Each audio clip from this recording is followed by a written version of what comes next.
கிறிஸ்து இயேசுவுக்குள் அன்பாக அழைக்கப்பட்டிருக்கிற அன்பு சகோதர சகோதரிகளே, உங்கள் அனைவருக்கும் நம்முடைய பிதாவாகிய தேவனுடைய நாமத்தினாலும் நம்முடைய கர்த்தராகிய இயேசு கிறிஸ்துவின் நாமத்தினாலும் நல்வாழ்த்துக்களை தெரிவித்துக் கொண்டு இந்த நாளிலே அதோடு கூட அடியன் சார்ந்திருக்கக்கூடிய பாகாயம் சபையை சார்ந்த சகோதர சகோதரனுடைய அன்பின் நல்வாழ்த்துக்களையும் கூட தெரிவித்துக்கொள்ள ஆசைப்படுகிறேன். அன்பான சகோதர சகோதரி, தேவனுடைய நாமத்துக்கு மகிமையாக நாம் இன்றைய நாளிலே பார்க்க போகிற பாடத்தினுடைய தலைப்பு நமது இருதயத்தை கவனித்தல். நமது இருதயத்தை கவனித்தல். இந்த பாடம் ரீப்ரின்ஸ் நம்பர் 4759 அதில் சகோதரர் கொடுத்திருப்பார் தலைப்பு taking heat and to our hearts. தலைப்பு வாங்க first, taking heat to our hearts. So அந்த தலைப்பில் இருக்கும். அந்த ரைட்டிங்ஸ் அடிப்படையாக கொண்டு வேத வசனங்கள் சில உதாரணங்களோட இந்த பாடத்தை இன்றைய நாளில் நாம் பார்க்க போகிறோம். அன்பான சகோதர சகோதரிகளே, இப்போது நமது இருதயத்தை கவனித்தல் என்று தலைப்பு நாம் பார்க்கும்போது, நமது இருதயத்தை ஏன் நாம் கவனிக்கணும்?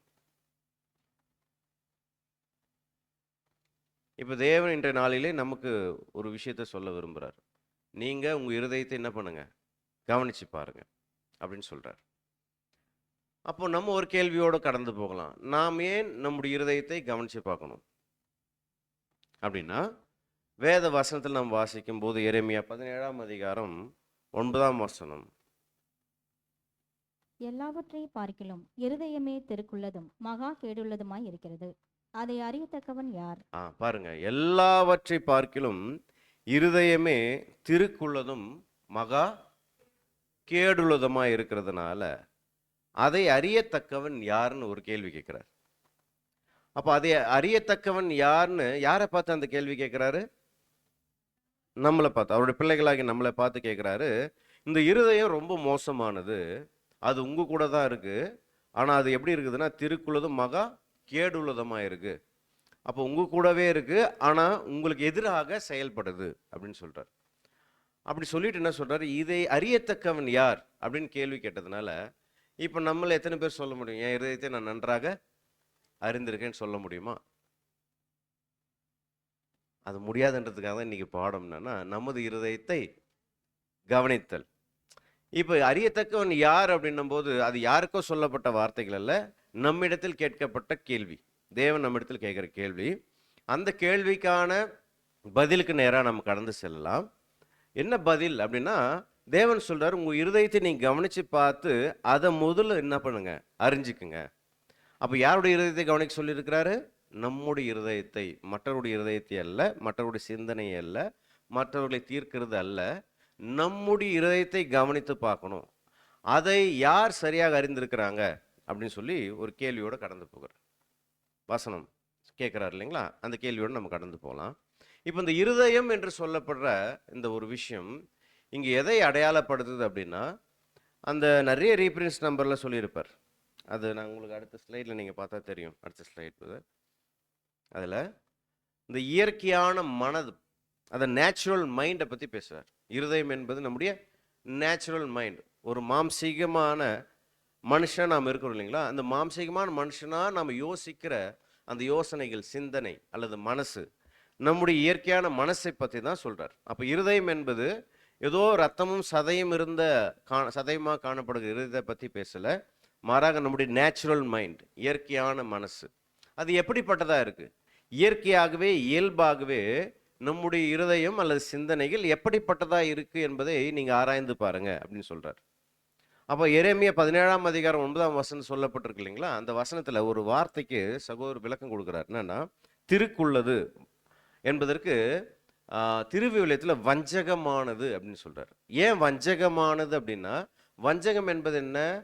கூடவே இருந்து துரோகம் பண்ணுறது அல்லது வஞ்சகம் பண்ணுறதுன்னு சொல்லுவோம் இல்லைங்களா? அது மாதிரி நம்முடைய இருதயம், நம்முடைய இயற்கையான மனசு, நம்முடைய மனசு தான், ஆனால் அது நம்மை வஞ்சிக்கிறது, நம்மை ஏமாற்றுகிறது.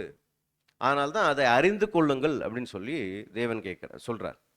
அப்போது அதுக்கு விளக்கம் நீங்கள் கவனித்து பார்த்தீங்கன்னா, அங்கே சகோதரர் சொல்கிற திருக்குள்ளது அல்லது வஞ்சகமானது, எக்ஸ்பேண்டட் பிப்ளிக்கல் கமெண்ட்ஸில் சகோதரர் கொடுக்குற விளக்கங்கள் வாசிக்கலாம். இதற்கு தொடர்ந்து கண்காணித்தல் மற்றும் சுத்திகரிப்பு தேவை. அது தவறாக இருந்தால் தலை அதை நியாயப்படுத்த முயலும். இதனால் தீர்ப்பையும் உண்மையையும் புரட்டும். பாருங்க, இது தொடர்ந்து கண்காணிச்சுட்டே இருக்கணும் நம்முடைய இருதயத்தை. ஒருவேளை அது தவறா இருந்துச்சுன்னா நம்முடைய டிசிஷனே மாத்தி விட்டுரும். நம்முடைய இருதயம் தவறா இருந்துச்சுன்னா, இயற்கையாக நம்ம யோசிக்கிற நம்ம மனசு தவறா இருந்ததுன்னா, அது என்ன ஆக்கிடும் அப்படின்னா, நம்முடைய டிசிஷன் எல்லாத்தையும் என்ன பண்ணிடும், மாற்றிடும். நம்ம சரி என்பதை தவறாகவும், தவறு என்பதை சரி என்றும் என்ன பண்ணிடும், மாற்றி விட்டுரும். அதனால ஜாக்கிரதையா இருங்கன்னு சொல்றாரு.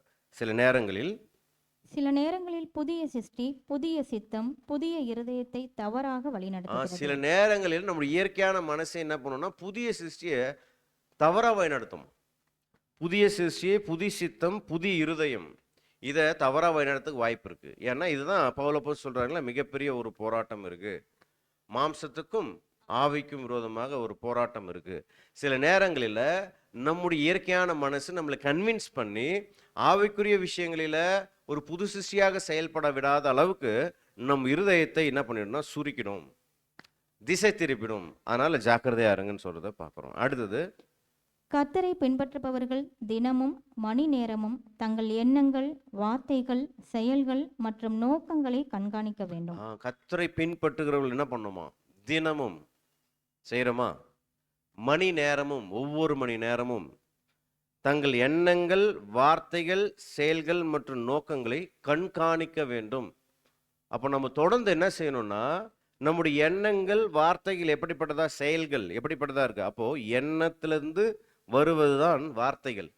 அந்த வார்த்தையினுடைய நம்ம சொல்லுவீங்களா ஹேபிட் தான் பழக்க வழக்கமாக மாறுது இல்லைன்னு சொல்கிறோங்களா. நம்முடைய எண்ணங்கள் கடைசியாக பழக்க வழக்கமாக மாறுது, ஹேபிட்டாக மாறுது. அப்போ நம்ம ஒவ்வொன்றத்தையும் கவனிக்கணும். என்ன மாதிரி எண்ணங்கள் உருவாகுது நம்முடைய இயற்கையான மனசில், என்ன மாதிரி வார்த்தைகள் நம்மகிட்ட இருந்து வெளிப்படுது. இருதயத்தின் நிறைவினால் வாய் பேசும். அதே மாதிரி என்ன மாதிரி ஹேபிட் நம்மகிட்ட இருக்கு, செயல்பாடுகள், கிரியைகள் எப்படிப்பட்டதா இருக்கு என்பதை தொடர்ந்து கவனிக்கணும். எப்போன்னா தினமும் ஒவ்வொரு மணி நேரமும் கவனிச்சுட்டே இருங்க. அப்போனா என்ன பண்ணணும், நாம் ஒவ்வொரு முறையும் ஒவ்வொரு சூழ்நிலைகளும் கடந்து போகும்போதும், ஒவ்வொரு சூழ்நிலையும் நம்ம எதிர்கொள்ளும் போதும் நம்முடைய எண்ணங்கள் எப்படிப்பட்டதா இருக்கு, அந்த சூழ்நிலையில நம்முடைய வார்த்தைகள் எப்படிப்பட்டதா இருக்கு, நம்முடைய அந்த சூழ்நிலையில நம்முடைய கிரியைகள் எப்படிப்பட்டதா இருக்கு என்பதை யார் கண்காணிக்கணும்னா, கர்த்தரை பின்பற்றுகிறவர்கள் கண்காணிக்கணும். இப்போ நம்ம இங்கே உட்கார்ந்துருக்கிறவங்களாம் யாரை பின்பற்ற வந்திருக்கிறோம், கர்த்தரை பின்பற்ற வந்திருக்கிறோம். அப்போ இது யாருக்கான அறிவுரை, நமக்கான அறிவுரை. தேவன் கொடுக்குற ஆலோசனைகள். நம்முடைய இயற்கையான மனது எந்த அளவுக்கு வஞ்சகம் உள்ளது, அதனால நீங்க எப்படி விஜிலண்டா இருக்கணும் உங்க மனசு. இப்போ என்ன சொல்லுவாங்க, ஒரு ஆர்கனைசேஷன்ல, கவர்மெண்ட் ஆர்கனைசேஷன்ல கரப்ஷன் நடக்கக்கூடாது, தவறான செயல்பாடுகள் அங்கே இருக்கக்கூடாது, ஊழல் இருக்கக்கூடாதுன்னா என்ன பண்ணுவாங்க, விஜிலன்ஸ் டிபார்ட்மெண்ட் இருப்பாங்க. அவங்க என்ன பண்ணிட்டு இருப்பாங்க, தொடர்ந்து கண்காணிச்சிட்டு இருப்பாங்க. அப்போ எதுக்கு கண்காணிக்கிறாங்கன்னா, தவறு நடக்கக்கூடாது என்பதற்காக. ஸோ அதே போலவே நாம் நம்முடைய இயற்கையான மனசை, இருதயத்தை தொடர்ந்து கண்காணித்துட்டு இருக்கணும். ஏன்னா அது எந்த இடத்துல டைவர்ட் ஆகுது, எங்கேயாவது டைவர்ட் ஆகுதா, தவறை நோக்கி போதா, அது தவறை நியாயப்படுத்த முயற்சி செய்தா, புது சிஷ்யை வஞ்சிக்கிற மாதிரியான விஷயங்கள் நடக்குதா என்பதை நம்ம கவனித்து பார்த்து என்ன பண்ணணும்னா, உடனடியாக அதுலேருந்து வெளியே வர முயற்சி செய்யணும், தடுக்க முயற்சி செய்யணும்னு சொல்கிறத பார்க்குறோம். ஸோ இப்போது சகோடைய ஆர்டிக்கலினுடைய ஆதார வசனத்துக்கு நேராக கடந்து வரலாம். எபேசியர் 4:31 பவுல் அப்போஸ்தலன் மிக அருமையான சில வார்த்தைகளை பேசுகிறாரு. வசனம் வாசிக்கலாம். சகலவிதமான கசப்பும், கோபமும், மூர்க்கமும், கூக்குரலும், தூஷணமும், மற்ற எந்த துர்க்குணமும் உங்களை விட்டு நீங்க கடவது. அப்போ இருதயத்தை கவனிக்கத்தக்கவன் யார் கேள்வியோட போகும்போது, நம்முடைய இருதயத்தை நாம் என்ன பண்ணோம், கவனிக்கலான்னு சொல்லி நம்ம உள்ள வரும்போது பவுல் அப்போஸ்தலன் மிக அருமையான சில வார்த்தைகள் சொல்றாரு. இது நம்முடைய இருதயத்தில் என்ன இருக்கு அப்படின்னா, இயற்கையான மனசு எதை நோக்கி அதிகமாக செயல்படும், எதை சார்ந்து இருக்கும் அதிகமாக இயல்பிலே அப்படின்னு சொல்லி பார்க்கும்போது, சகலவிதமான கசப்பும், கோபமும், மூர்க்கமும், கூக்குரலும், தூஷணமும், இது எல்லாமே யார்கிட்ட இருக்கும், ஒரு மனுஷங்கிட்ட இருக்கும். ஆனால் யார்கிட்ட இருக்கக்கூடாது, கர்த்தரை பின்பற்றுகிற இடத்துல இருக்கக்கூடாது. அப்போ இயற்கையாகவே ஒரு மனுஷன் கிட்ட காணப்படக்கூடிய இந்த மோசமான குணலட்சணங்கள் கண்டிப்பாக இருக்கும். அது அப்படி காணப்பட்டுச்சுன்னா தேவனுடைய பிள்ளைகள் எல்லாவற்றையும் என்ன பண்ணணும்னா நீக்கி போடணும். அப்போ கண்காணிக்க வேண்டியதனுடைய அவசியம் என்னன்னா, என்ன மாதிரி தேவன் விரும்பாத குணலட்சணங்கள் அல்லது கிரியைகள் நம்ம கிட்ட காணப்படுது என்பதை உணர்ந்து கொண்டு அதை நாம் நீக்கி போட வேண்டும் என்று தான் தேவன் எதிர்பார்க்கிறார். அப்ப பவுலப்போஸ்தலன் மிக தெளிவாக சொல்றாரு, சகல விதமான கசப்பும் கோபமும் மூர்க்கமும் கூக்குரலும் தூஷணமும் மற்ற எந்த துர்குணமும் உங்களை விட்டு நீங்க கடவுள். தேவனுடைய பிள்ளைகள் இடத்துல இது இருக்கக்கூடாது. அதனால தேவனுடைய பிள்ளைகளாகிய நாம் நம்முடைய இருதயங்களை ஆராய்ந்து பார்த்து இவைகளை நீக்கி விடணும்னு சொல்லி தேவன் விரும்புகிறார். அதனால தான் கர்த்தராகிய இயேசு கிறிஸ்து என்ன பேசினார் பார்த்தீங்களா? மார்க்கு 7ஆம் அதிகாரத்தில் 20ஆம் வசனம் நம்ம வாசிக்கலாம். மனுஷனுக்குள்ளே இருந்து புறப்படுகிறதே மனுஷனை தீட்டுப்படுத்தும். அப்ப மனுஷனுக்குள்ள இருந்து புறப்படுகிறதே என்ன பண்ணுதான்? மனுஷனை தீட்டுப்படுத்துது. அப்போ மற்றவங்க நம்மளை டிஃபைல் பண்ணிட்டாங்க, நம்மளை தீட்டுப்படுத்திட்டாங்க, நம்மளை கெடுத்துட்டாங்க என்பது அல்ல. மற்றவங்க நம்மளை தூண்டி விடுறாங்க அப்படி என்பது அல்ல. அதனால நம்ம கெட்டு போறோம் என்பது அல்ல. கர்த்தராகிய இயேசு கிறிஸ்து மிக தெளிவா சொல்றாரு, நம்ம கிட்ட இருந்து புறப்படுவதே நம்மளை என்ன பண்ணுதுங்களாம்? தீட்டுப்படுத்துது. அப்ப என்ன விஷயங்கள் நம்ம கிட்ட காணப்படுது? இப்போ அவர் பேசும்போது என்னன்னா, ஒரு இயற்கையான ஒரு மாம்சீக மனுஷனுடைய நிலையை பத்தி பேசுறார். அந்த மாம்சீக மனுஷன் கிட்ட இருந்து நிறைய தவறான விஷயங்கள் வந்து அந்த மனுஷனை தீட்டுப்படுத்திட்டு இருக்கு. ஆனா இந்த மாம்சீக மனுஷனாக வாழ்வது என்பது நம்முடைய நோக்கம் அல்ல. நாம் ஒரு புது சிருஷ்டியாக வாழ வேண்டும் என்பதுதான் தேவனுடைய அழைப்பும் நம்முடைய நோக்கமாக இருக்கிறது. அப்படி இருக்கும்போது அன்பான சகோதர சகோதரிகளே, என்னென்ன விஷயங்கள் நம்முடைய இதயத்திலிருந்து வெளிவருது அப்படின்னு சொல்றாருன்னா, தொடர்ந்து 21, 22, 23 வரைக்கும் வாசிங்க. எப்படியெனில் மனுஷருடைய இருதயத்துக்குள்ளிருந்து பொல்லாத சிந்தனைகளும் விபச்சாரங்களும். எங்கிருந்து வருதுங்க? மனுஷனுடைய இதயத்துக்குள்ளிருந்து பொல்லாத சிந்தனைகளையும். அதனால்தான் தேவன் சொல்றாரு, இதை அறியத்தக்கவன் யார்? உங்களுடைய இருதயம் மகா கேடுள்ளதும் திருக்குள்ளதுமா இருக்கு, அதை அறியத்தக்கவன் யார்? அப்படி நம்முடைய இதயத்தை கண்காணிச்சு பார்த்தோம்னா பவுலப்போஸ் சொல்றாரு, அங்க என்ன இருக்கும்? ஒரு நேச்சுரல் மைண்டான ஒரு மனுஷனுடைய இதயத்துல கசப்பும் கோபமும் மூர்க்கமும் கூக்குரலும் தூஷணமும் இருக்கும். அதை நீக்கி போடுங்க தேவனுடைய பிள்ளைகள். அடுத்து கர்த்தராகிய இயேசு கிறிஸ்து சொல்றாருன்னா, ஒரு நேச்சுரலான ஒரு மனுஷங்கிட்ட அவருடைய சிந்தனையில் அவருடைய இதயத்தில் என்ன இருக்கும் அப்படின்னா, இந்த மாதிரி பொல்லாத விஷயங்கள் வரும். அது அவரே என்ன பண்ணுன்னா தீட்டுப்படுத்தும் சொல்றாரு. என்னென்ன விஷயங்கள்?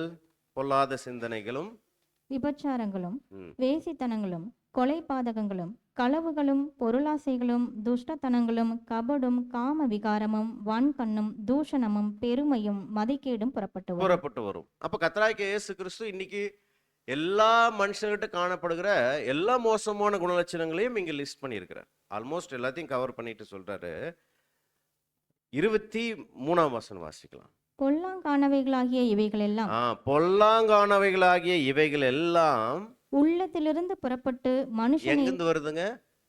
அந்த மனுஷனுடைய உள்ளத்திலிருந்தே புறப்பட்டு வந்து அந்த மனுஷனையே என்ன பண்ணுதுங்களாம்? தீட்டுப்படுத்துது. அப்போ நாம தவறா நடப்பதற்கு யார் காரணம்? நாம தான் காரணம். அதுதான் தேவன் அறிஞ்சிக்க சொல்றார். உங்களுடைய இதயத்தை நீங்க அறிஞ்சிக்குங்க. அறிந்து பார்த்தால், உங்க இதயத்தை ஆராய்ந்து பார்த்தால் தெரியும், நாம் தவறா நடந்து கொள்வதற்கு யார் தான் காரணம் அப்படின்னா, எந்த இடத்துலையும் தவறு நடப்பதற்கு யார் காரணம்? ஏதோ ஒரு மாம்சீக மனுஷனுடைய நோக்கம் மட்டும் என்னவா இருக்கும்? காரணமா இருக்கும். ஏன்னா ஒரு ஆவிக்குரியவர்கள் ஒன்றாக கூடி ஒரு விஷயத்தை செய்யும் போது, அங்க தேவனுடைய சித்தத்தை செய்யும் போது கண்டிப்பா என்ன ஆகாது? பிரச்சனை வராது, தவறாகுவதற்கு வாய்ப்பு இல்லை. ஆனா தேவனுடைய காரியங்கள் நடப்பதற்காக ஆவிக்குரியவர்கள் கூடி ஒரு விஷயத்தை செய்யும் போது, அங்கே ஒரு மனுஷனோ அல்லது மனுஷியோ யாரோ ஒருத்தருடைய மாம்சீக இயற்கையான சிந்தனை வெளிப்படுமானால் அங்க என்ன வரும் அப்படின்னா, கண்டிப்பா அங்க தவறு நடப்பதற்கான வாய்ப்பு இருக்கு, அல்லது ஏதோ ஒரு சலசலப்பு நடப்பதற்கான வாய்ப்பு இருக்கு. அது காரணம் என்னன்னா, எந்த மனுஷனுடைய இருதயம் இந்த பொல்லாங்கானவைகளால் நிறைந்திருக்கிறதோ அந்த மனுஷன்கிட்ட இருந்து இந்த லிஸ்ட் அவுட் பண்ண ஏதாவது ஒரு விஷயம் வெளியே வந்தாலும் அது அவரை தீட்டுப்படுத்துது என்று தானே நம்ம பார்க்குறோம். ஆனா அடுத்தது என்ன சொல்றாருன்னா, அவரை தீட்டுப்படுத்துவது மாத்திரமல்ல மற்ற எல்லாரையும் தீட்டுப்படுத்துமா. அதுக்கு ஒரு வசனம் நம்ம வாசிக்கலாம். சரி, அடுத்த ஸ்லைடு நீங்க போங்க. இந்த வசனத்துக்கு அடுத்த ஸ்லைடு. அப்போ நீங்க கவனிக்கலாம். இப்போ சகோதரர், நம்ம இந்த லிஸ்ட்டை நம்ம கவனிக்கிறோம் இல்லைங்களா? இந்த லிஸ்ட் ஏன் நம்ம இப்படி போட்டிருக்கு அப்படின்னா, முதல்ல ஒரு மனுஷனுக்குள்ள ஒரு கசப்பு உள்ள வருது. அந்த கசப்பு உள்ள வந்துச்சுன்னா, ஒரு கசப்பு என்பது என்னன்னா, ஒரு சகோதரி மீதோ, ஒரு சகோதரன் மீதோ எனக்கு ஏதோ ஒரு ஒரு நெகட்டிவ் இம்ப்ரஷன் வருது. அல்லது ஏதோ ஒரு மன கஷ்டம் வருது. ஏதோ ஒரு அவருடைய பலவீனத்தினாலயோ, இல்ல அவர் குறையினாலயோ நான் ஏதோ பாதிக்கப்படுறேன். அதனால எனக்கு என்ன ஆகுது? ஒரு கசப்பு வருது. இப்ப இதுல இயற்கையா பார்த்தா எல்லார்கிட்டயுமே குறைகள் இருக்கு. ஆனா நாம சில பேருடைய குறைகளை பெருசுபடுத்தி நம்ம மனசுக்குள்ள கசப்ப வளர்த்துக்கிறோம்னு வச்சுக்கங்களேன். அந்த கசப்பு என்ன ஆகுதுன்னா, கசப்பு நிலைத்திருக்கும்போது, நீடித்திருக்கும்போது, அது எதற்கு நேராக வழிநடத்துது? அது எதை வளர்க்குது அப்படின்னா, அல்லது அது எந்த குணலட்சணம் வளருவதற்கு துணை போகுது அப்படின்னா, கோபம். அந்த கசப்பு ரொம்ப நாள் நீடித்திருந்தால், அடுத்தது அது எதை வளர்க்கும்? ஒரு மனுஷன்கிட்ட இருந்து கோபத்தை வளர்க்கும். அப்படி கோபத்தை வளர்க்கும்போது அடுத்து என்ன ஆகும்னா, மூர்க்கமாகும். கோபத்தினுடைய இன்னும் அதிகபட்ச நிலை மூர்க்கமாகும்.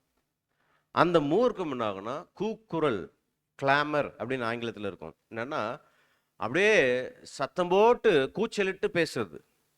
அதாவது என்னன்னா, ஏதாவது ஒரு வாய்ப்பு இருந்தா, நம்ம இந்த கசப்பு இருக்கும்போது, நமக்குள்ள கசப்பு இருக்குதுன்னு தெரியவே தெரியாது. நமக்கும் நமக்கு மட்டும்தான் தெரியும், அவர் மீது நமக்கு கசப்பு இருக்குன்ட்டு. ஆனா, மத்த யாருக்குமே தெரியாது. ஸோ அடுத்தது என்ன ஆகும்னா, அது கோபமா வளரும்போது, அதுவும் நமக்குள்ளவே இருக்கும். அதிகமா தெரியாது. அடுத்து மூர்க்கமா இருக்கும்போது, அந்த கோபத்தினுடைய அடுத்த நிலைக்கு வளரும்போது, அது பீக்ல இருக்கும். அப்படி பீக்ல இருக்கும்போது என்ன நடக்கும்னா, அந்த சம்பந்தப்பட்ட சகோதரர் விஷயத்தினுடைய ஏதாவது ஒரு காரியம் நம்மகிட்ட கிடைச்சிச்சுன்னு வச்சுங்களேன், அல்லது ஏதோ அவரும் நாம இன்டராக்ட் பண்ற மாதிரி ஒரு சூழ்நிலை வந்துச்சுன்னா, அந்த கசப்பும், கோபமும், மூர்க்கமும் உடனடியாக என்ன ஆகும்னா, பர்ஸ்ட் ஆகி அவர்கிட்ட என்ன ஆகும்னா, கூச்சலிட்டு சண்டை போடுற அளவுக்கு அது நம்மள என்ன பண்ணுமா? கொண்டு போகும். முடிஞ்சா அடிக்கிற அளவுக்கு கொண்டு போயிடும். அந்த மாதிரி அன்கண்ட்ரோலபிள், அதாவது சூழ்நிலையை மறந்து கோபத்தின் உச்சபட்சத்துல சத்தம் போட்டு கூக்குரலிட்டு சண்டை போடுவாங்க தெரியுங்களா? அந்த மாதிரி ஒரு மனநிலைக்குள்ள கொண்டு போகுமா. சரி, அதுக்கப்புறம் என்ன ஆகும்னா, அந்த மனுஷனை எப்படியாவது ஸ்பாயில் பண்ணணும்னு சொல்லிட்டு, அவரை பத்தி எவ்வளவு மோசமா தூஷணம் பேச முடியுமோ, ஈவில் ஸ்பீக்கிங், அவரை பத்தி தீமையா அதிகமா பேசுவதற்கு நாடு ஆரம்பிச்சிரும். ஸோ ஒரு சிறு கசப்பு இருதயத்துக்குள்ள வரும்போது, அது என்ன மாதிரி ஒரு மோசமாக வளர்ந்து, மோசமான தேவனுக்கு பிரியமில்லாத குணலட்சணங்களை வளர்த்தெடுக்குது என்பதை நம்ம இங்க புரிஞ்சுக்கலாம் அன்பான சகோதர சகோதரிகள். அதுதான் சகோதரர் ரீப்ரின்ஸ் நம்பர்ஸ் 4759ல இதுக்கு விளக்கம் கொடுக்கும்போது என்ன சொல்றாருன்னா, இந்த துர்குணங்கள் இப்ப சொல்லப்பட்ட கசப்பு, கோபம், மூர்க்கம், கூக்குரல், தூஷணம், இந்த துர்குணங்கள் என்ன ஆகுதான்? தொடர்ந்து வாசிங்க சிஸ்டர். ஒன்றுக்கொன்று தொடர்புடையதாக இருக்கிறதாக. ஒன்றுக்கொன்று தொடர்புடையதா இருக்கு. கசப்பு வந்தா அடுத்து என்ன வரும்னு அர்த்தம்? கோபம். கோபம் வந்தா மூர்க்கம். மூர்க்கம் வந்தா கூக்குரல். கூக்குரல் வந்தா தூஷணம். அப்போ ஒன்றுக்கொன்று தொடர்புடையதா இருக்கிறது.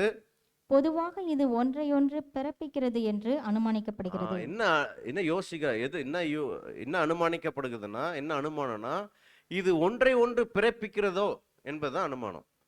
அப்படின்னா என்ன அர்த்தம்? கசப்பு வந்தா அது எதை பிறப்பிக்குது? எதை உருவாக்குது? கோபத்தை உருவாக்குது. அப்படி ரீடைன் பண்ணியிருக்கும் போது மூர்க்கமா அது மாறுது. அப்போ ஒன்றை ஒன்று பிறப்பிக்கிறது என்று அனுமானிக்கப்படுகிறது. அப்போஸ்தலர் ஒரு இடத்தில் கசப்பின் வேரை எழும்ப பண்ணுகிற ஆபத்து இருக்கிறது என்றும் அதன் மூலம் அநேகர் களங்கம் அடைகிறார்கள் என்றும் கூறுகிறார். இங்க அப்போஸ்தலர் சகோதரர் என்ன சொல்றாருன்னா, அப்போஸ்தலருடைய ஒரு வசனத்தை, பவுல் அப்போஸ்தலருடைய ஒரு வசனத்தை இங்க மேற்கோள் காட்டுறார். அதாவது கசப்பின் வேரை எழும்ப பண்ணுகிற ஆபத்து இருக்கிறது. கசப்பின் வேர் வரும் ஒருத்தருக்குள்ள.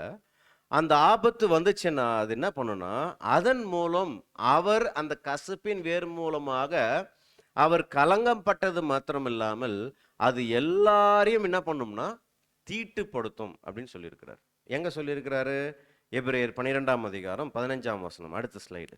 ஒருவனும் தேவனுடைய கிருபையை இழந்து போகாத படிக்கும் யாதொரு கசப்பான வேர் முளைத்தெழும்பி கலக்கம் உண்டாக்குறதுனால் அநேகர் தீட்டுப்படாத படிக்கும். அப்ப இந்த வசனத்துல நாம கவனிக்க வேண்டிய ரெண்டு முக்கியமான விஷயம் என்னன்னா, ஒண்ணு, ஏதாவது ஒரு கசப்பான வேர் யாருக்குள்ளேயாவது முளைத்து எழும்புச்சுன்னு வச்சுங்களேன், இல்லை எழும்புது அப்படின்னா, ஏதோ ஒரு சகோதரன் சகோதரிக்குள்ள கசப்பான வேர் ஒருத்தருக்குள்ள எழும்ப ஆரம்பிச்சிச்சுன்னா அது ரெண்டு விஷயத்துக்கு நேராக வழிநடத்தும். ஒன்று, அவர் தீட்டுப்பட்டாரு, அவர் தீட்டுப்பட்டதும் இல்லாமல் எல்லாரையும் அதை தீட்டுப்படுத்துவார். அவருடைய செயல்பாடு என்ன பண்ணும்? எல்லாரையும் என்ன பண்ணுங்க? அநேகரை தீட்டுப்படுத்தும். இப்ப அவரும் தீட்டுப்பட்டாச்சு, அநேகரும் தீட்டுப்பட்டாங்கன்னா, இப்ப அடுத்து அது எதுக்கு நேரா வழிநடத்தும்னு சொல்றாருன்னா, தேவனுடைய கிருபையை இழந்து போகும்படிக்கு கொண்டு போகும். இப்ப இங்க தீட்டு வந்தாச்சு, இவர்கிட்ட தீட்டு வந்தாச்சு, எல்லாருக்குள்ளயும் தீட்டு வந்தாச்சுன்னா, இப்ப இங்க இருக்கிற தேவனுடைய கிருபை என்ன ஆயிடும்? இழக்கப்படும். அல்லது அங்க தேவனுடைய கிருபை எடுக்கப்பட்டு போகும்.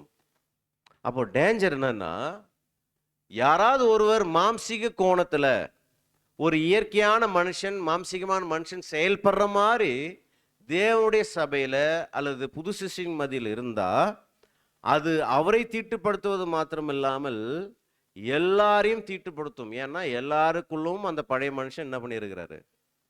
ஒளிஞ்சிருக்கிறாரு. அல்லது நம்ம சப்ரஸ் பண்ணி வச்சிருக்கிறோம். வாய்ப்பு கிடைச்சா அது வெடிச்சு வெளியே வர்றதுக்கு வாய்ப்பு இருக்கு. அப்படி இருக்கும்போது அப்போ இவர் என்ன பண்ணுவார்னா, இவருடைய கசப்பான ஒரு விஷயத்தை மற்ற எல்லாருக்கும் அது பரப்பும் போது, அப்போ அந்த கசப்பான சிந்தனை, அந்த இருதயம் கரைப்படும் போது, அங்க தேவனுடைய கிருபை விலகி போயிடும். அல்லது தேவனுடைய கிருபை அங்க எழுந்து போவதற்கு வாய்ப்பு இருக்கும். அன்பான சகோதர சகோதரிகளே, அதுதான் சகோதரர் எழுதுறாரு, என்ன பண்ணணும்? 4759ல அடுத்த ஸ்லைட் நம்ம வாசிக்கலாம். நமது இருதயத்தை கவனிக்க வேண்டும் என்ற கருத்து தெரிகிறது. தெரியுது. இப்போ நம்ம அதுக்காக தான் இங்க கூடியிருக்கிறோம். இன்னைக்கு தேவன் கொடுத்திருக்கிற அந்த வாய்ப்பு நம்முடைய இருதயத்தை நம்ம கவனிச்சு பார்க்கலாம், கவனிக்கலாம். கவனிக்கும் போது பெருந்தன்மையற்ற உணர்வை பெறுவது அல்ல. அப்போ கசப்பு எப்போ உருவாகுதுன்னா, நீங்க சிறுத்தனமான ஒரு சிந்தை உடையவரா, பெருந்தன்மையான சிந்தனை இல்லாம ஒரு சிறுமைத்தனமான சிந்தனை உடையவர்களாக இருக்கும்போது, என்ன சார், ஜெனரஸ் மைண்ட் இல்லைன்னா என்ன ஆகுமாங்க? அப்போ நம்ம கவனிச்சு பார்க்கும்போது நம்மகிட்ட ஜெனரஸ் மைண்ட் இருக்கணும். இல்லைன்னா என்ன ஆகும்னா, சின்ன சின்ன விஷயத்தை பெரிதுபடுத்த ஆரம்பிப்போம். சின்ன சின்ன மற்றவங்களுடைய குறைகளை பெரிதுபடுத்த ஆரம்பிப்போம். அது ஒரு கசப்பாக நமக்குள்ள வைக்க ஆரம்பிக்கும் போது, அது சபையின் மாத்திரமல்ல, நீங்க எங்க போனாலும் சரி, ஒரு குடும்பத்திலையும் சரி, ஒரு கசப்பை நீங்க ரீடைன் பண்ணி பாருங்க, அந்த குடும்பத்தில் நிம்மதி இருக்காது. ஏதோ பையன் தவறு செஞ்சிட்டான், ஒரு தகப்பன் அவன் தப்பு செஞ்சிட்டானேன்னு மனசுக்கு வாழ்நாள் ஃபுல்லாக வச்சுக்கிட்டு எப்போ பார்த்தாலும் கோபப்பட்டுக்கிட்டு திட்டிக்கிட்டு சண்டை போட்டுட்டு இருந்தா அந்த குடும்பம் நல்லா இருக்குமா? அப்போ என்ன ஆகணும்? அந்த கசப்பை அவர் ஏதாவது ஒரு சூழ்நிலையில் தன் மகன் மீது இருக்கிற கசப்பை என்ன பண்ணி ஆகணும்? எடுத்து போடணும். அல்லது மனைவி மீது, பிள்ளைகள் மீது, அல்லது பிள்ளைகள் பெற்றோர்கள் மீது ஏதாவது ஒரு சூழ்நிலையில் ஒரு கசப்பான ஒரு சிந்தனை எழும்பும்போது, அதை தக்க வைக்கும்போது அந்த குடும்பத்தில் நிம்மதி இருக்காது, சமாதானத்தை இழந்து போவாங்க. எப்பவுமே பிரச்சனை இருக்கும்போது தேவனுடைய கிருபை சமாதானம் அங்கு இருப்பதற்கான வாய்ப்பு இல்லை. அதே போலதான் தேவனுடைய ஆவிக்குரிய சபையில ஆவிக்குரிய காரியங்களும் ஆவிக்குரிய குணலட்சணங்களும் பிரதானப்படுத்தப்பட வேண்டும் என்று வந்திருக்கும் போது, இங்க ஆவிக்குரிய செயல்பாடுகளுக்கு மட்டும்தான் அங்கீகாரம் தேவன் கொடுக்கிறார் என்பதை அறிந்திருந்தும், ஒருவேளை நம்ம மாம்சீகத்தின் அடிப்படையில இந்த கசப்பு உணர்வுகளை வளர்க்கிறவர்களாக காணப்படும் போது, அது ஒருத்தருக்குள்ள வரும்போது அது மற்ற எல்லாரையும் தீட்டுப்படுத்தும். அது தேவனுடைய கிருபையை இழந்து போவதற்கு வழிநடத்தும் என்பதை நாம் புரிந்து கொள்ளலாம். அதே போலவே எப்படி ஒரு குடும்பத்துல தொடர்ந்து பிரச்சனைகள் இருந்து சமாதானம் இல்லாத ஒரு சூழ்நிலை காணப்படுமோ, அதே போலவே சபையிலும் இப்படி காணப்பட்டால், இந்த மாதிரி ஒரு சூழ்நிலை இருந்ததனால் சபையில தேவனுடைய கிருபையை பெற்றுக்கொள்வது என்பது ரொம்ப கடினமாக போயிடும். அன்பான சகோதர சகோதரிகளே, ஸோ அங்க என்ன சொல்றாரு? அப்ப பெருந்தன்மையான உணர்வு இருக்கணும். பெருந்தன்மையற்ற உணர்வை வளர்ப்பதல்ல, பெருந்தன்மையான உணர்வு நம்ம கிட்ட இருக்கா என்பதை பாருங்க. அடுத்தது, அப்படி அது ஊடுருவினால், அப்போ ஒருவேளை பெருந்தன்மையற்ற உணர்வு நம்ம கிட்ட ஊடுருவிச்சுன்னா எப்படி அதை தடுக்கணும்னு சொல்றாருங்க. தொற்றும் தன்மை கொண்ட எதையும் நாம் எதிர்ப்பது போல. பாருங்க, ஒரு வைரஸ் நம்மளுக்கு தொற்று வந்துச்சுன்னா நம்ம எப்படியெல்லாம் அந்த ப்ரிகாஷன் அல்லது அதுக்கு அதை தடுப்பதற்கு எவ்வளோ முயற்சிகள் எடுக்கிறோம், அதே போல நம்ம என்ன பண்ணணும்னா அதை எதிர்க்கணும். தொடர்ந்து வாசிங்க. அது உடனே எதிர்க்கப்பட வேண்டும். ம். ஒருவரிடத்தில் கோபத்தை மாத்திரமல்ல, குறை கூறும் மனோபாவத்தையும் அல்லது ஒருவரது செயலில் குற்றம் காணுதலையும் ஆவியின் கசப்பு ஒவ்வொன்றையும் நாம் எதிர்க்க வேண்டும். பாருங்க, கோபத்தை மாத்திரமல்ல, குறை கூறும் மனோபாவத்தையும் அல்லது ஒருவரது செயலில் குற்றம் காணுதலையும் ஆவியின் கசப்பு ஒவ்வொன்றையும் நாம் என்ன பண்ணணும்? எதிர்க்க வேண்டும். அதனால தான் அங்க சொன்னார் இல்லைங்களா, கசப்பு உணர்வு என்னென்ன விஷயங்கள் வருதுன்னு பவுல் அப்போஸ்தலன் ஒன்றை ஒன்று வளர்த்தெடுக்குதுன்னு என்று சொல்றதை நம்ம பார்க்குறோம். தொடர்ந்து வாசிங்க. இந்த இடத்தில் நமது இதயத்தை கவனிக்க வேண்டும். ம். கசப்பின் ஆவிக்கு இடம் கிடைத்த உடனேயே ம். அந்த நபரின் அனைத்து தவறுகளும் மிகைப்படுத்தப்பட்டு ம். எல்லா நல்ல குணங்களும் மறக்கப்படும். பாருங்க, இப்போ எனக்கு இவர் மீது கசப்பு வந்துச்சுன்னு வச்சுங்களேன், இப்போ அவர்கிட்ட இருக்கிற எல்லா தவறுகளையும் நான் என்ன பண்ணுவேன்? பெருசுப்படுத்திடுவேன். அவர்கிட்ட சின்ன சின்ன குறைகள், அதாவது நிறைய நன்மைகள் இருந்தாலும் நான் என்ன பண்ண மாட்டேன்? அது மிகைப்படுத்த மாட்டேன். ஆனால் எதை மிகைப்படுத்துவேன்? சின்ன சின்ன குறைகள் இருக்கும். அது என்கிட்ட இருக்கிற குறைகளாக தான் இருக்கும். மற்ற எல்லார்கிட்டையும் இருக்கிற குறைகளாக தான் இருக்கும். ஆனால் என்கிட்ட இல்லாத நிறைய நிறைகள் வந்து அவர்கிட்ட இருக்கும். அதை நம்ம பேச மாட்டோம். ஆனால் என்கிட்ட என்ன குறைகள் இருக்கோ அதே குறைகள் அவர்கிட்ட இருக்கும். ஆனால் என் குறைகள் நான் பேசாமல் நான் யாருடைய குறைகளை பேசிட்டு இருப்பேன்? அவருடைய குறைகளை பெரிதுபடுத்த ஆரம்பிப்பேன். இதுதான் ஆவின் கசப்பு நமக்குள்ள, அல்லது நம்முடைய இருதயம் கசப்புக்குள்ள இருக்கிறது என்பதை அடையாளப்படுத்துகிற ஒரு காரியம். ஸோ இதுதான் அடையாளம் என்று நாம் பார்க்குறோம். அடுத்தது, அதன் பிறகு கோப உணர்வும் எதிர்க்கும் ஒரு கசப்பான ஆவியும் வரும். அப்போ கோப உணர்வு வந்துடும். அதுக்கப்புறம் அவரை எப்படியாவது எதிர்க்கணும். ஏதாவது ஒரு வாய்ப்பு கிடைக்குமா? அவர் ஏதாவது கருத்து சொன்னார்னா அதுக்கு மாற்று கருத்து சொல்லணும். ஏதாவது வந்து அவருக்கு அவருக்கு அவரை வந்து அவரை சார்ந்து ஏதாவது ஒரு விஷயங்கள் வரும்போது அதுக்கு எதிர்க்கக்கூடிய ஒரு மனநில ஆயத்தமா இருப்பாங்க. அடுத்தது, கோபத்தின் உணர்வை நீடித்து உடனே அந்த தனிப்பட்ட நபரை வெறுப்பதற்கு வழிநடத்தும். கோபத்தின் உணர்வு அப்படியே நீடிச்சுட்டு போயிட்டே இருக்கும்போது அந்த தனிப்பட்ட நபரை என்ன பண்ணுமா? வெறுப்பதற்கு வழிநடத்தும். ஆனா நம்ம இங்க எதற்காக வந்திருக்கிறோம்? தேவன் அவர் ஒரே பேரான குமாரன் நமக்காக கொடுத்து இவ்வளவாய் அன்பு கூர்ந்திருக்கிறார். அப்படிப்பட்ட அந்த தேவனை பிதாவாக கொண்டிருக்கிற அவருடைய பிள்ளைகளாகிய நாம் கர்த்தர் இயேசுடைய அடிச்சோடை பின்பற்றுவதன் மூலமாக அந்த அன்பை எல்லாருக்கும் காட்டணும். அது எதிரிகள் மீதும் காட்டணும், எதிரிகள்கிட்டும் காட்டணும், உலக ஜனங்கள், நமக்கு சம்பந்தமில்லாத உலக ஜனங்கள் மீதும் காட்டணும். அதெல்லாம் ஃபோக்கஸ் இருக்கு. ஆனால் நம்முடைய உடன் சகோதர சகோதரிகள், உடன் அங்கங்கள், உடன்படிக்கை செய்துட்ட, அர்ப்பணம் செய்துட்ட சகோதர சகோதரிகள் மட்டும் அந்த அன்பு காட்டுவது என்பது ரொம்ப கடினமான காரியமா இருக்கு. ஆனால் நம்ம இங்கே எங்கே வந்து எதுக்காக வந்திருக்கோம்னு சொல்கிறோம்?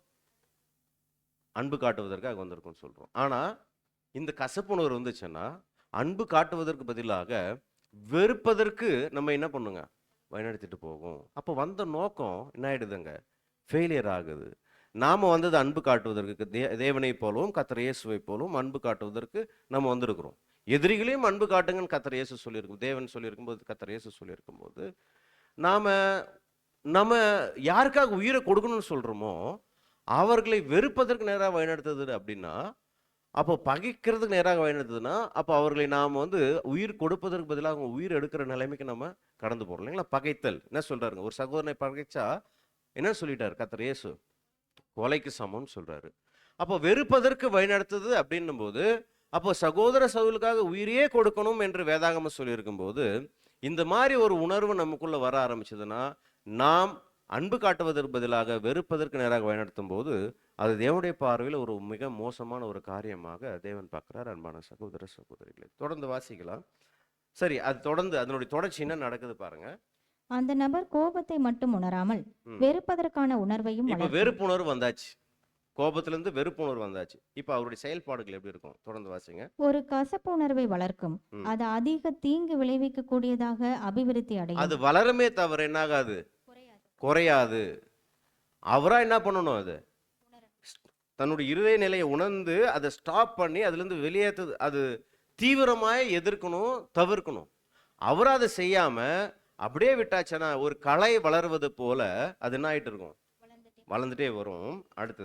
அடுத்து அந்த நபரை பற்றி தீமையாக பேசக்கூடிய மனநிலை வரும். இப்ப தீமையா பேச ஆரம்பிச்சிருவாங்க எல்லார்கிட்டையும் போயிட்டு. இவர் மனசுல இருந்தது ஒரு விஷயம்னா அதுக்கு ஒரு 4-5 விஷயத்தை சேர்த்து என்ன பண்ணுங்க? கொஞ்சம் சுவாரஸ்யமா தீமையா பேச ஆரம்பிச்சிருவோம். அடுத்தது, இயற்கையாகவே ஜனங்கள் வெறுக்கிறவர்களை நேசிக்க மாட்டார்கள். இயற்கையாக அது தெரியும். யாரை வெறுக்கிறோமோ அவங்கள நம்ம என்ன பண்ண மாட்டோம்? நேசிக்க மாட்டோம். அடுத்தது, அதன் பிறகு பொறாமை, ஒரு வெறுப்புணர்வு வருகிறது. தீமையான மொழிகளை பேசக்கூடிய விருப்பம் மாத்திரமல்ல, காயப்படுத்துவதற்கான விருப்பத்தையும் பாருங்க. அடையும். இப்போ தீமையா பேசிட்டு போறது மாத்திரம் இல்ல, அவர் காயப்படணும். அதுக்கு என்ன பண்ணலாம்? அப்போ காயப்படுவதற்கு ஏதுவான செயல்பாடுகளுக்குள்ள கடந்து போகும். ஒருத்தர் காயப்படுத்துறதுக்கு ஒரு இதயம் துணிகரம் கொள்ளுமானால் அது சகோதர சகோதரர் மத்தியில அது எவ்வளவு மோசமான ஒரு நிலை என்பதை நம்ம புரிஞ்சுக்கணும். அன்பான சகோதர சகோதரி, அடுத்தது, அவர்களுக்கு சில காயம் ஏற்பட்டால் அதனால் சந்தோஷத்தை உணரும் நிலைமையையும் வருகிறது. பாருங்க, அதனால் ஒருவேளை அப்படிப்பட்ட சகோதரனுக்கோ சகோதரிக்கோ காயம் ஏற்பட்டால் அப்படின்னா, ஏதோ ஒரு அவங்களுக்கு வந்து ஏதோ ஒரு சூழ்நிலைக்குள்ள கடந்து போறாங்க, ஏதோ ஒரு ஆஹ், துன்பகரமான ஒரு சூழ்நிலைக்குள்ள கடந்து போறாங்க அப்படின்னா என்ன ஆக ஆரம்பிச்சிருவான்? சந்தோஷப்பட்டு, பிரதர் பாத்தீங்களா, இதனால தான் தேவன் அவர் என்ன பண்ணியிருக்கிறாரு, இந்த மாதிரி கொண்டு போயிருக்கிறாரு. தேவன் அங்க மன்னிக்கிறதுக்கு ரெடியா தான் இருக்கிறாரு. மன்னிக்கிறதுக்கு ரெடியா யார் தான் இல்லை? நாம தான் இல்லை. அப்போ உடனடியாக ஒரு சகோதரன் சகோதரி தீமைக்குள்ள போய் ஏதோ ஒரு துன்பகரமான அனுபவத்துக்குள்ள கடந்து போகும்போது தேவன் எந்த காரணத்துக்காக அனுமதிச்சிருப்பார் நமக்கு தெரியாது. ஆனா நம்ம இருதயம் என்ன சந்தோஷப்படும்னா, ஆ பாருங்க, இவர் இப்படி எல்லாம் இருக்கிறதுனால தான் இவருக்கு இப்படி இருக்கு, இவங்க இப்படி எல்லாம் இருக்கிறதுனால தான் இது மாதிரி அப்படின்னு சொல்லி சந்தோஷப்படக்கூடிய நிலைமைக்கு கொண்டு போகும். இது கிறிஸ்துவின் சிந்தையா? இது யாருடைய சிந்தை? சாத்தானுடைய சிந்தை. நல்லா சொன்னீங்க, கரெக்ட். அன்பான சகோதர சகோதரி, அதை நம்ம புரிஞ்சு, அதனால தான் தேவன் சொல்றாரு, தயவு செய்து இந்த சிந்தையே கசப்பை நீங்க வளர்க்காதீங்க, உங்களுடைய இதயத்தை விட்டு நீக்கி போடுங்க, அது உங்களுக்குள்ளேயே எழும்பி உங்களை தீட்டுப்படுத்துது, நல்லா புரிஞ்சுங்கன்னு கர்த்தராகிய இயேசு கிறிஸ்து பேசுறாரு. சகோதர எழுத்துக்களை நம்ம அதிகமாக பார்க்குறோம். அப்போ வேதத்துலேருந்து இப்போ நம்ம சில உதாரணங்கள் நம்ம பார்க்கலாம். தங்களுக்குள்ள கசப்புணர்வை வளர்த்து அந்த கசப்புணர்வை மற்றவங்களுக்குள்ள பரப்பி அதனால் மற்றவங்க தீட்டுப்பட்டு தேவனுடைய கிருபை இழந்து போன வேதத்துலேருந்து சில பேரை நம்ம பார்க்கலாம். அந்த இழந்து போனதுனால, தேவனுடைய கிருபை இழந்து போனதுனால அவங்களுடைய முடிவு என்னவாக இருந்தது என்பதையும் நம்ம இந்த நாளிலே வேதத்திலிருந்து சில உதாரணங்களை நம்ம கவனிக்கலாம். முதலாவது கோராகு, தாத்தான், அபிராம், இந்த 3 பேர். என்னாகும் 16ஆம் அதிகாரம் 1லிருந்து சில வசனங்கள் நம்ம வாசிக்க கேட்கலாம். இங்கே 2ஆம் வசனம் இருக்காது, நீங்கள் பைபிள் எடுத்துங்க. என்னாகும் 16ஆம் அதிகாரம் 1லிருந்து 3 வசனங்கள் வரைக்கும் நம்ம இப்போ வாசிக்கலாம். இங்கே கோராகு, இவர் தான் இதில் முக்கியமான கேரக்டர். இவர் என்ன செஞ்சார்? இவருக்குள்ள இந்த கசப்புணர்வை எப்படி மற்றவங்களுக்குள்ள கொண்டு போனார்? அப்படி கொண்டு போவதன் மூலமாக எப்படி எல்லாரையும் தன்னுடைய கட்டுப்பாட்டுக்கும் கொண்டு வந்தார்? யாருக்கு விரோதமா, யார் மீது அவர் கசப்பு இருந்தது? யாருக்கு விரோதமா எல்லாரையும் வந்து தீட்டுப்படுத்தினார்? அதுக்கப்புறம் அவர் பெற்றுக்கொண்ட முடிவு என்பது என்ன என்பதை நம்ம இந்த வசனங்கள் மூலமா பார்க்கலாம். அந்த சம்பவத்தில் வாசிக்கலாம். லேவிக்கு பிறந்த கோகாத்தின் குமாரனாகிய இஸ்சேயாரின் மகன் கோராகு என்பவன் ரூபன் வம்சத்தில் உள்ள எலியாபின் குமாரராகிய தாத்தானையும் அபிராமையும் பேலேத்தின் குமாரனாகிய ஓனையும் கூட்டிக் கொண்டு. பாருங்க, கோராகு என்பவர் எந்த கோத்திரத்தை சேர்ந்தவர்? லேவி கோத்திரத்தை சேர்ந்தவர். இவர் என்ன பண்றாருன்னா, மற்ற கோத்திரத்தில் இருக்கிற கோகாத்தின் குமாரனாகிய இத்சேயாரின் மகன் கோராகு என்பவன் ரூபன் வம்சத்தில் உள்ள எலியாபின் குமாரராகிய தாத்தானையும் அபிராமையும் பேலேத்தின் குமாரனாகிய ஓனையும் கூட்டிக் கொண்டு இப்ப யாருக்கு விரோதமா வராரு? 2ஆம் வசனம் வாசிங்க. இஸ்ரேல் புத்திரரில் சபைக்கு தலைவர்களும் சங்கத்துக்கு அழைக்கப்பட்டவர்களும் பிரபலமானவர்களும் ஆகிய 250 பேர்களோடும் கூட மோசேக்கு முன்பாக எழும்பி. பாருங்க, இவங்கள மாத்திரமல்ல, இஸ்ரேல் ஜனங்க மத்தியில பிரபலமானவர்கள், சங்கத்துக்கு தலைவர்களா இருந்தவர்கள், அனுபவத்துல முதிர்ந்தவர்கள், இவர்கள 250 பேரையும் இவர் என்ன பண்ணிட்டார்னா தன் வசப்படுத்திட்டார். இப்போ என்ன நோக்கன்றதை நம்ம கவனிக்கலாம். தன் வசப்படுத்திட்டு இப்போ எல்லாரையும் கூட்டிட்டு எங்க கொண்டு போறாருங்க? மோசேக்கும் ஆரோனுக்கும் நேராக விரோதமாக போயிட்டு பேசுகிற வார்த்தைகள் நல்லா கவனிச்சு பாருங்க. 3ஆம் வசனம் தொடர்ந்து வாசிங்க. மோசேக்கும் ஆரோனுக்கும் விரோதமாக கூட்டம் கூடி அவர்களை நோக்கி, நீங்கள் மிஞ்சி போகிறீர்கள். பாருங்க, இவருக்கு மோசேயின் மீதும் ஆரோன் மீதும் என்ன இருக்கு? ஒரு கசப்பு உணர்வு இருக்கு. ஆனா இது என்ன உணர்வுன்னு சொல்லி இவரும் யாருக்கிட்ட வெளிப்படுத்தல, மற்றவங்களுக்கு இது தெரியல. ஆனா மற்றவங்களை இவர்கள் பத்தி தவறா நிறைய கசப்பான விஷயங்களை தவறா சொல்லி அவங்கள தன் வசப்படுத்தி இருக்கிறார். யாரை குறித்து? மோசேயும் ஆரோனையும் குறித்து தப்பு தப்பா சொல்லி ஜனங்களை தன் வசப்படுத்தி இருக்கிறார். எல்லாம் வந்திருக்கிறாங்க. வந்து மோசேக்கு ஆரோனுக்கு முன்னாடி பேசுகிற வார்த்தைகள் நீங்க கவனிச்சு பார்த்தீங்கன்னா, வந்திருக்கிற ஜனங்களுக்கு தோணும், பா கோராகு எப்படிப்பட்ட ஒரு நியாயமான ஒரு மனுஷன் என்பதை புரிஞ்சுக்கிற அளவுக்கு அல்லது அவங்க சிந்திக்கிற அளவுக்கு இப்படி வார்த்தைகள் இருக்கும். வசனங்கள் வாசிக்கலாம். மோசேக்கும் ஆரோனுக்கும் விரோதமாக கூட்டம் கூடி அவர்களை நோக்கி, நீங்கள் மிஞ்சி போகிறீர்கள். நீங்கள் மிஞ்சி போகிறீர்கள். ரொம்ப ஓவரா பண்றீங்க நீங்க. சபையார் எல்லாரும் பரிசுத்தமானவர்கள். பாருங்க, சபையார் எல்லாம் எப்படிப்பட்டவங்களா இருக்கிறாங்க? பரிசுத்தமானவர்கள். ம் கர்த்தர் அவர்கள் நடுவில் இருக்கிறாரே. ம் இப்படி இருக்க கர்த்தருடைய சபைக்கு மேலாக உங்களை ஏன் உயர்த்துகிறீர்கள் என்றார்கள். பாருங்க, இவர் பேசின வார்த்தைகள்னா கூட வந்திருக்கவங்களுக்கு அருமையான கேள்விகள் கேட்கிறாரு, நியாயமான கேள்விகள்னு தோணும். கரெக்டுங்களா? என்ன கேட்டாரு பாருங்க, நீங்க ரொம்ப ஓவரா பண்றீங்க. இந்த சபையார் எல்லாமே, இந்த ஜனங்க எல்லாமே பரிசுத்தமானவர்கள். கர்த்தர் அவங்க நடுவில் வாசமா இருக்கிறாரு. இப்படி இருக்கும்போது நீங்க அவங்க இந்த ஜனங்களுக்கு மேல அவங்கள நீங்க என்ன பண்றீங்க? உயர்த்திக்கிறீங்க. மோசேன்னா நான் சொல்ற கட்டளை, தேவன் இப்படி சொல்லியிருக்காரு, இந்த கட்டளை பிரகாரம் நீங்க இருக்கணும்னு சொல்லி இவர் என்ன பண்றார்? ஜனங்களை வழிநடத்துறார். இங்க ஆரோன், இவர் பலி கொடுத்து இவர் ஜனங்களுடைய பாவங்களை மன்னிப்பதற்கும் அவங்களை ஆசீர்வதிப்புக்கும் ஆரோன் ஒரு பிரதான ஆசாரியனா இருக்கிறார். அப்போ ஒட்டுமொத்த ஜனங்களும் ஏதாவது ஒரு தேவைன்னா யார்கிட்ட தான் வந்தாகணும்? இவங்க 2 பேர்கிட்ட தான் வந்தாகணும். ஸோ இந்த மாதிரி ஒரு சூழ்நிலை இருக்கு. இதை பார்க்கும்போது லேவி கோத்திரத்தில் இருக்கிற இந்த கோராகுக்கு ரொம்ப சங்கடமா இருக்கு. இன்னும் மோசே ஆரோன் கிட்ட மட்டும் எல்லாரும் போறாங்க. இவங்க ஜனங்கள் என்ன பண்றாங்க? இவங்க ஓவரா போயிட்டு ரொம்ப மிஞ்சி போய் ஜனங்கள் தன் கட்டுப்பாட்டுக்குள்ள வச்சிட்டு இருக்கிறாங்க. இவங்க சொல்றதா என்ன பண்றாங்க? ஜனங்க கேட்கறாங்க. அப்போ இவங்க ஜனங்களை மோசமா வழிநடத்திட்டு இருக்கிறாங்க, தன் கட்டுப்பாட்டில் வச்சுட்டு இருக்கிறாங்க. ஏன்னா தேவனுடைய ஜனங்கள் கர்த்தருடைய ஜனங்கள், அவர் கர்த்தருக்கு பரிசுத்தமானவர்கள். அந்த ஜனங்களை தன் கட்டுப்பாட்டில் வச்சுட்டு இவங்க ரொம்ப ஓவரா பண்ணிட்டு இருக்கிறாங்கன்னு சொல்லி யாருடைய சிந்தனை இது? கோராகுடைய சிந்தனை.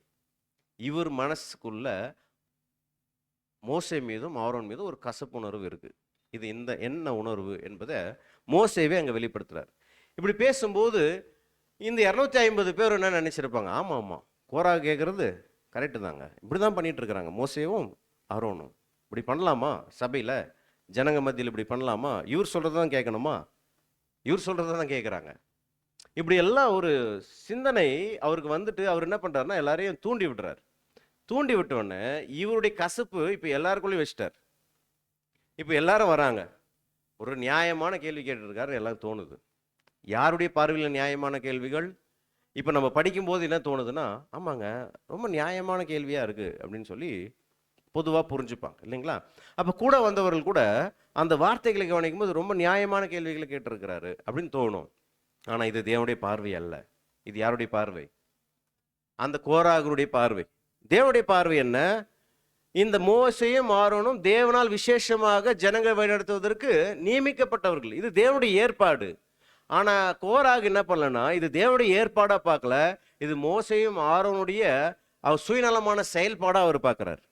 அப்போ பார்வை தவறான பார்வை, ஒரு கசப்பான சிந்தை, அதனால தவறான பார்வை, எல்லாமே தவறா தெரியுது. ஆனா ஒரே ஒரு வார்த்தை மோசே கிட்ட ஆரோன் கிட்ட போயிட்டு சிம்பிளா, ஏங்க நீங்க இப்படி பண்ணிட்டு இருக்கீங்க, உங்களுக்கு எப்படிங்க இந்த அதிகாரம் இருக்கு என்பதை கேட்டா மோசே சொல்லுவார், தேவன் தான் என்னை கூப்பிட்டு இந்த அதிகாரம் கொடுத்துருக்கிறார். ஆரோனன் கூட சொல்லிடுவார், ஏன்னா அந்த ஆரோனின் துளித்த கோலெல்லாம் அங்க நியமிக்கப்படுது இல்லைங்களா? அப்ப இது தேவனுடைய ஏற்பாடு என்பதை புரிய வைக்கலாம். ஆனா இவர் தனிப்பட்ட முறையில் போய் பேசல. இவர் என்ன பண்றாருங்க? எல்லார்கிட்டையும் சொல்லிட்டு எல்லாரையும் கூப்பிட்டுட்டு போய் அங்க நேரடியாக பேசுறார். புரியுதுங்களா? இப்ப என்ன நடக்குது? தொடர்ந்து வாசிக்கும் போது, மோசே அதை கேட்டபோது முகம் குப்புற விழுந்தான். ம், பின்பு அவன் கோராகையும் அவனுடைய எல்லா கூட்டத்தையும் நோக்கி, ம், நாளைக்கு கர்த்தர் தம்முடையவன் இன்னான் என்றும் தம் மண்டையிலே சேர சேர தாம் ஸோ கட்டளை அதுக்கு ஒரு விஷயத்தை அங்க செயல்படுத்துறாரு. 9ஆம் வசனம் 10ஆம் வசனம் வாசிக்கலாம். இங்க கோராகு ஏன் இப்படி செய்தாரு?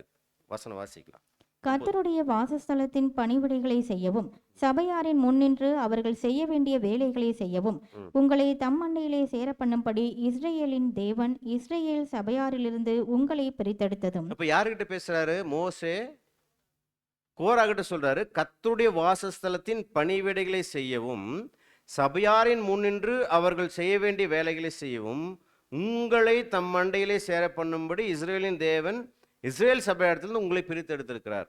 உங்களை இந்த வாசஸ்தலத்தில், ஆசரிப்பு கூடாரத்தில் வாசஸ்தலத்தில் வேலை செய்வதற்கு. அப்படின்னா என்ன அர்த்தம்னா, இங்க லேவியின் புத்திரர்கள் எங்க வேலை செய்யணும்? ஆசரிப்பு கூடாரத்தில் வேலை செய்யணும். இப்போ ஆசரிப்பு கூடாரத்தில் பணிவிடை வேலைகளை செய்வதற்கான ஊழியத்தை பெற்றிருக்கிறது யாரு? லேவி கோத்திரத்துக்கு இந்த கோராகு. இந்த கோராகு என்ன ஊழியம் பண்ணிட்டு இருக்கிறாரு? ஆசரிப்பு கூடாரத்தில் அந்த வாசஸ்தலத்தில் பனிமூட்டுகள், அந்த பணிவிடைகள் செய்கிற வேலைகள் அவருக்கு கொடுக்கப்பட்டிருக்கு. அந்த வேலைகளை செஞ்சுட்டு இருக்கிறார். செஞ்சுட்டு இருக்கும்போது இதை சொல்றார், மோசே சொல்றாரு, தேவன் உங்களை என்ன பண்ணியிருக்கிறார்? பிரித்து எடுத்திருக்கிறார். அவருடைய வாசஸ்தலத்தில் பணிவிடைகளை செய்யவும் அவருடைய வேலைகளை செய்வது, சபையார் முன்பதாக அவருடைய வேலைகளை செய்வதற்காக உங்களை பிரித்து எடுத்திருக்கிறாரு. இதை நீங்க அறிஞ்சிக்காம இப்ப என்ன தேடுறீங்க அப்படின்னா 10ஆம் வசனம் சொல்றாரு. அவர் உன்னையும் உன்னோடு கூட லேவியின் புத்திரராகிய உன்னுடைய எல்லா சகோதரரையும் சேர பண்ணினதும் உங்களுக்கு அற்ப பாருங்க, இந்த காரியமும். மாதிரி ஒரு ஊழியத்துக்காக உங்களை பிரிச்சு எடுத்து தேவன் லேவியின் புத்திரர் கொடுத்திருக்க இந்த வாய்ப்பு உங்களுக்கு அற்ப காரியமா? இப்ப என்ன எதிர்பார்க்கறீங்க? இப்போது இப்பொழுது ஆசாரிய பட்டத்தையும் தேடுகிறீர்களோ? அப்பனா கோராகு எதிர்பார்ப்பு நோக்கம் என்ன வந்திருக்கு? இவர் ஆசரிப்பு கூடாத வாசஸ்தலத்துல பணிவிடை வேலைகளை செய்கிற லேவியின் புத்திரர்ல ஒருத்தர் அந்த வேலையை பெற்றிருந்தார். இப்ப இவருக்கு என்னன்னா, ஆரோன் பிரதான ஆசாரியனாக பலி செலுத்தி ஜனங்களை ஆசீர்வதிக்க இந்த ஊழியத்தை பார்க்கிறார், பார்த்துட்டே வர்றார் இல்லைங்களா? பார்க்கும்போது லேவியின் புத்திரர் இருக்கிற எனக்கு ஏன் நான் ஆசாரியன் ஆகக்கூடாது? இது யாருடைய நோக்கம்? ஒரு மனுஷனுடைய சுயநலமான நோக்கம், கோராகுடைய சுயநலமான நோக்கம் இப்படி இருந்ததுனால்தான் அந்த 3வது வசனத்துல அந்த கேள்வி கேட்கிறாரு. நீங்க ரொம்ப மிஞ்சி போறீங்க, ஜனங்களை கட்டுப்படுத்துறீங்க அப்படின்லாம் சொல்றாரு. ஏன் சொன்னாரு? இந்த தவறான நோக்கம் அவருக்குள்ள இருப்பதனால. இந்த தவறான நோக்கம் அவருக்குள்ள இருப்பதை இவர் யாருக்கிட்டையும் சொல்லல, இவர்கிட்ட மட்டும் இருக்கு. ஆனா மற்ற ஜனங்கள்கிட்ட 250 மூத்தவர்கள், சங்கத்துக்கு தலைவர்கள், இஸ்ரேலர்கள், அனுபவம் மிக்கவர்கள், அவங்க கிட்ட என்ன சொல்லி கேன்வஸ் பண்ணியிருப்பாரு? இப்படியா சொல்லியிருப்பாருங்க. இவருடைய சுயநலமான நோக்கத்தை சொல்றதுக்கு வாய்ப்பு இல்லை. மோசேயை பத்தியும் ஆரோனையும் பத்தியும் அநேக தவறான விஷயங்களை சொல்லி ஜனங்களை திரட்டிட்டு வந்துட்டார். ஏன்? நமக்கு அதிகாரம் இல்லையா? நமக்கு உரிமை இல்லையா? தூபம் காட்டுவதற்கும் பலிகளை செலுத்துவதற்கும் வாங்க போய் கேட்கலாம் அப்படின்னு சொல்லி, அதாவது நாம அப்படின்றத சேர்த்துக்கிட்டார். ஆனா இவருக்கு என்ன, எல்லாரும் ஆசாரியர் ஆக முடியுமா? ஆனா யார் மட்டும்தான் ஆசாரியர் ஆக முடியும்? யாராவது ஒருத்தர் ஆகணும். அந்த ஒருத்தர் யாரா இருக்கணும்? கோராகா இருக்கணும். அதான் அவருடைய நோக்கம். புரியுதுங்களா? இப்ப கூட்டிட்டு வந்துட்டார். இத மோசே என்ன பண்ணிட்டாருன்னா எல்லாருக்கும் முன்பதாக பேசிட்டார். உன்னுடைய நோக்கம் என்ன? ஆசாரிய பட்டம். அதுக்காக தான் இப்படி செயல்படுறீங்களா அப்படின்னு சொல்லி கேட்டுட்டார். சரி, இதுக்கப்புறம் என்ன நடந்தது? இவரும் தீட்டுப்படுத்திட்டாரு, மற்றவங்க எல்லாரையும் தீட்டுப்படுத்திட்டார். இப்போ இவங்களுடைய முடிவு என்ன? இப்போ தேவனுடைய கிருபை, அவங்க மேல இருந்த தேவனுடைய கிருபை கடந்து போயிடுச்சு. இப்போ தேவன் என்ன பண்ணாருங்க? வசனம் வாசிக்கலாம். 16ஆம் அதிகாரம் 32 மற்றும் 35 வசனங்கள். பூமி தன் வாயை திறந்து அவர்களையும் அவர்கள் வீடுகளையும் கோராகக்கூடிய எல்லா மனிதரையும் அவர்களுக்கு உண்டான சகல பொருள்களையும் விழுங்கி பாருங்க, போட்டது. பூமி தன் வாயை திறந்து அவர்களையும், இப்ப யாராருக்கு பனிஷ்மெண்ட் வந்துச்சு தேவன்கிட்ட இருந்து? அவர்களையும் அவர்கள் வீடுகளையும் கோராகுரிய எல்லா மனிதரையும், கோராக கூட சேர்ந்து யாரெல்லாம் வந்தாங்களோ எல்லா மனிதரையும் அவர்களுக்கு உண்டான சகல பொருள்கள் என்ன பண்ணிடுச்சுங்களாம்? விழுங்கி போட்டது. 35ஆம் வசனம். அக்கினி கர்த்தருடைய சந்நிதியிலிருந்து புறப்பட்டு தூபம் காட்டின 250 பேரையும் பட்சித்து போட்டது. தூபம் அந்த கூட 250 பேர் என்ன பண்ணிச்சுங்க? பட்சித்து போட்டது. யார்? ஒருத்தருடைய சுயநலமான நோக்கத்தினால, கோராக என்ற ஒரு மனுஷனுடைய சுயநலமான நோக்கத்தினால அவரும் பாதிக்கப்பட்டது இல்லாமல் அவரோட கூட வந்த துணையா வந்த எல்லாருமே என்ன பண்ணப்பட்டாங்கன்னா அங்க தேவனால் அழிக்கப்பட்டார்கள் என்று பார்க்கிறோம். முடிவு பரிதாபமானது. ஸோ கசப்பு உணர்வு அது நீடிக்கும் போது, அது தன்னுக்குள்ள வளர்றது மாத்திரமல்ல மற்றவர்களுக்குள்ளும் பரவ செய்யும் போது, ஒட்டு மொத்தமே எல்லாரும் கரப்ட் ஆகும்போது, அப்போ தேவனுடைய கிருபை அங்கே என்ன பண்ணுது? தடைப்படும் போது, அப்போ கிருபைக்கு பதிலாக என்ன பெற்றுக்கொள்றாங்க? தண்டனையை பெற்றுக்கொள்றாங்க என்று பார்க்குறோம் அன்பான சகோதர சகோதரிகள். ஸோ இது ஒரு உதாரணம். அப்போ கவனத்தில் கொள்ளணும். ஒரு தனிப்பட்ட ஒரு மனுஷன் கசப்புக்குள்ள கடந்து போவதனால அந்த தீமை அல்லது அந்த வேர், கசப்பான வேர் எல்லாருக்கும் பரவி மற்றவர்கள்லாம் தீட்டுப்படுறதுனால தேவனுடைய கிருபை இழந்து போகாதபடிக்கு நீங்க பார்த்துங்க அப்படின்னு சொன்னார் இல்லைங்களா பவுல் அப்போஸ்தலன். அதுக்கான சரியான உதாரணம் கோராகு என்று பார்க்கிறோம். அடுத்தது அகித்தோப்பேல். அகித்தோப்பேல் யார் இவர்? இப்போ அகித்தோப்பேல் பற்றி நம்ம கவனிக்கணும் அப்படின்னா, இவர் தாவீதுனுடைய பிரதான ஆலோசகராக இருந்தார், கவுன்சிலர், நல்ல ஆலோசகர். இன்னொரு விதத்தில் பார்த்தா பத்சேபாலினுடைய தாத்தாவாக இருந்தார். இப்போ என்ன நடக்குது? இந்த அகித்தோப்பேலுடைய ஒரு சின்ன ஹிஸ்டரியை நம்ம பார்க்கலாம். அகித்தோப்பேல் எப்படிப்பட்டவர்? 2 சாமுவேல் 16ஆம் அதிகாரம் 23ஆம் வசனத்தை நம்ம வாசிக்க கேட்கலாம். அந்நாட்களில் அகிதோப்பேல் சொல்லும் ஆலோசனை தேவனுடைய வாக்கைப் போல இருந்தது. ம். அப்படி அகிதோப்பேலின் ஆலோசனை எல்லாம் தாவீதுக்கும் இருந்தது, அப்சலோமுக்கும் அப்படியே இருந்தது. பாருங்க, அகித்தோப்பேல் என்பவர் ஒரு நல்ல மனுஷன், தேவ பக்தி உள்ள ஒரு மனுஷன். இவர் சொல்ற ஆலோசனை எல்லாமே அப்ப தேவனுடைய பார்வையிலேருந்து தேவனுடைய கோணத்திலேருந்து ஒருத்தர் சொன்னார்னா எப்படி இருக்கும்? அந்த மாதிரி தேவனுடைய பார்வையிலேருந்து தேவனுடைய கோணத்திலேருந்து ஆலோசனை சொல்லுகிறவராக காணப்பட்டார். அப்போனா இவருடைய வார்த்தைகள் எப்படி இருந்ததுன்னா தேவனுடைய வாக்கை போல் இருந்தது என்பதை இங்க சுட்டி காட்டுறார். அப்படி அகித்தோப்பேலின் ஆலோசனை எல்லாம் யாருக்கும் இருந்தது? தாவீதுக்கும் இருந்தது. அப்போ விசேஷமா பொதுவாகவே அகித்தோப்பேல் ஒரு நல்ல ஆலோசனை கொடுக்கிறவராக அவருடைய ஆலோசனைகள் தேவனுடைய வாக்கை போல எல்லாருக்குமே இருந்திருக்கு. விசேஷமாக யாருக்கு இருந்திருக்கு? தாவீதுக்கும் இருந்திருக்கு. ஒரு நல்ல மனுஷன். அப்சலோமுக்கும் அப்படியே இருந்தது. அப்சலோம் யாரு? தாவீதுடைய பையன். அப்ப தாவீதுக்கும் அப்சலோமுக்கும் இவருடைய வார்த்தைகள் எப்படி இருந்ததுன்னா தேவனுடைய வாக்கை போல இருந்தது என்று பார்க்கிறோம்.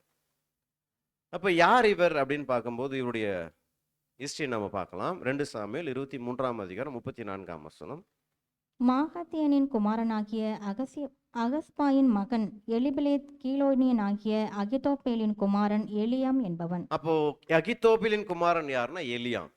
யார் இந்த எலியாம்? 2 சாமுவேல் 11ஆம் அதிகாரம் 3ஆம் வசனம். அப்பொழுது தாவீது அந்த ஸ்திரீ யார் என்று விசாரிக்க ஆள் அனுப்பினான். அவள் எலியாமின் குமாரத்தியும் ஏத்தியனான ஒரியாவின் மனைவியுமாகிய பத்சேபாள் என்றார்கள். பாருங்க, அப்போ விசாரிக்கும் போது இந்த பத்சேபாள் யாருன்னா எலியாமின் குமாரத்தியும் ஏத்தியனான உரியாவின் மனைவியுமாகிய பத்சேபாள் என்றார்கள். அப்ப எலியாம் உரியாம் இவங்க யாருன்னா 2 பேரும் நல்ல ஃப்ரெண்ட்ஸ். எப்படின்னா தாவீதுடைய பராக்கிரமசாலிகள் இருக்கிறாங்களா, அந்த பராக்கிரமசாலிகளில் எலியாமும் இருக்கிறாரு, உரியாவும் இருக்கிறார். அப்போ 2 பேரும் என்னன்னா ரொம்ப நல்ல ஃப்ரெண்ட்ஸு. அந்த எலியாமினுடைய குமாரதி தான் பத்சேபாள். ஸோ தாவீது என்ன பண்ணியிருக்கிறார்? இந்த குடும்பத்துக்கு, அகித்தோப்பேல் குடும்பத்துக்கு ஒரு துரோகம் பண்ணியிருக்கிறார். கரெக்டுங்களா? இவருடைய தவறுனால அந்த துரோகத்தினால அகித்தோப்பேலுடைய மனசில் என்ன வருது? தாவீது மீது ஒரு கசப்புணர்வு வருது. நல்லா கவனிக்கலாம். இங்கே நம்ம நல்லா கவனித்து பார்க்கும்போது 2 கோணத்தில் இந்த பாடத்தை அணுகலாம். ஒன்று அகித்தோப்பேலுடைய பார்வை, இன்னொன்று தாவீதுனுடைய கோணத்திலிருந்து நம்ம பார்க்கலாம். அதாவது அகித்தோப்பேல் நல்ல மனுஷன், தாவீதும் ஒரு நல்ல மனுஷன். 2 பேருமே நல்லவர்களாக இருக்கும்போது இவருடைய வாக்கு எப்படி இருந்ததுன்னா தேவனுடைய வாக்கை போல் இருந்தது. 2 பேருமே நல்ல ஒரு நிலையில் இருக்கிறாங்க. ஆனால் தேவனால் உயர்த்தப்பட்ட ஒரு மேன்மையான நிலையில் இருக்கிற தாவீது ஒரு தவறு செய்யும்போது ஒரு நல்ல மனுஷனையும் அது என்ன பண்ணுதுன்னா பாதிக்குது என்பது நம்ம பார்க்குறோம். அப்படின்னா என்ன அர்த்தம்? என்ன புரிஞ்சுக்கணும் அப்படின்னா, நாம் தேவனால் ஒரு உயர்த்தப்பட்ட மேன்மையான நிலையில் இருந்து கொண்டு ஒருவேளை நாம் ராஜாக்களாக ஆசாரியர்களாக தாவீதை போல தேவன் உலகத்திலிருந்து வேறு பிரித்து நம்மளை என்ன பண்ணியிருக்காரு? உயர்த்தப்பட்ட நிலையில் வச்சிருக்கிறார். அல்லது சபையில் ஒரு விசேஷமான ஊழிய நிலைமையில நம்மளை வச்சிருக்கிறார். மூப்பர்களாகவோ உதவிக்காரர்களாகவோ நம்ம வச்சிருக்கிறார். அப்படின்னும் போது அந்த மாதிரி ஒரு உயர்ந்த நிலையிலிருந்து, உயர்த்தப்பட்ட நிலையிலிருந்து நாம் தவறு செய்யும்போது நாம் செய்கிற அந்த தவறு நம்ம சுற்றி இருக்கிற நல்லவர்களையும் என்ன பண்ணுதுன்னா பாதிக்குது. அவர்கள் தன் நிலையிலிருந்து விழுவதற்கு ஒரு வாய்ப்பை உருவாக்கி கொடுக்குது என்பதை நம்ம பார்க்குறோம். அப்போது தேவனோடு உடன்படிக்கை செய்து கொண்ட தேவனுடைய பிள்ளைகள் இந்த உலகத்திலிருந்து வேறு பிரிக்கப்பட்டு உயர்த்தப்பட்ட நிலைமையில் இருக்கும்போது நாம் ஒரு தவறு செய்தால் அது என்ன பண்ணுதுன்னா அது மற்றவங்களுக்கு தவறான உதாரணமாகி மற்றவர்களும் என்ன பண்ணுதுன்னா தவறுக்குள்ள வழிநடத்துவதற்கு வாய்ப்பாக இருக்குது, மற்றவர்களையும் தூண்டுகிறதாக காணப்படுது என்று பார்க்குறோம். அப்போ அப்படிப்பட்ட ஒரு விஷயத்தினால, தாவீது செய்த விஷயத்தினால யார் மனசில் கசப்பு உண்டாயிடுச்சு? அகித்தோப்பேல் மனசில் கசப்பு உண்டாயிடுச்சு. இப்போ அகித்தோப்பேலுக்கு என்னன்னா எப்படியாகிலும் தாவீதை கொலை செய்யணும் அல்லது எப்படியாகிலும் தாவீதை பழி வாங்கணும் என்பது அகித்தோப்பேலுடைய ஒரு பிரதானமான ஒரு எண்ணமாக மாறிப்போகுது. ஒரு ஃபோக்கஸ்டாக அதுக்காக செயல்பட ஆரம்பிக்கிறார். ஆனால் இங்கே தாவீதுடைய நிலைமை எப்படி மாறி போச்சுன்னா, தாவீது தான் செய்த தவறு அறிக்கையிட்டு தேவன் கிட்ட இருந்து என்ன பண்ணிட்டார்னா அதுக்கான பிராயச்சித்தம் வாங்கிட்டு அவரோட என்ன பண்ணிட்டார்? ஐக்கியமாயிட்டார். இது அகித்தோப்பேலுக்கு தெரியுமா தெரியாதா நம்மளுக்கு தெரியாது.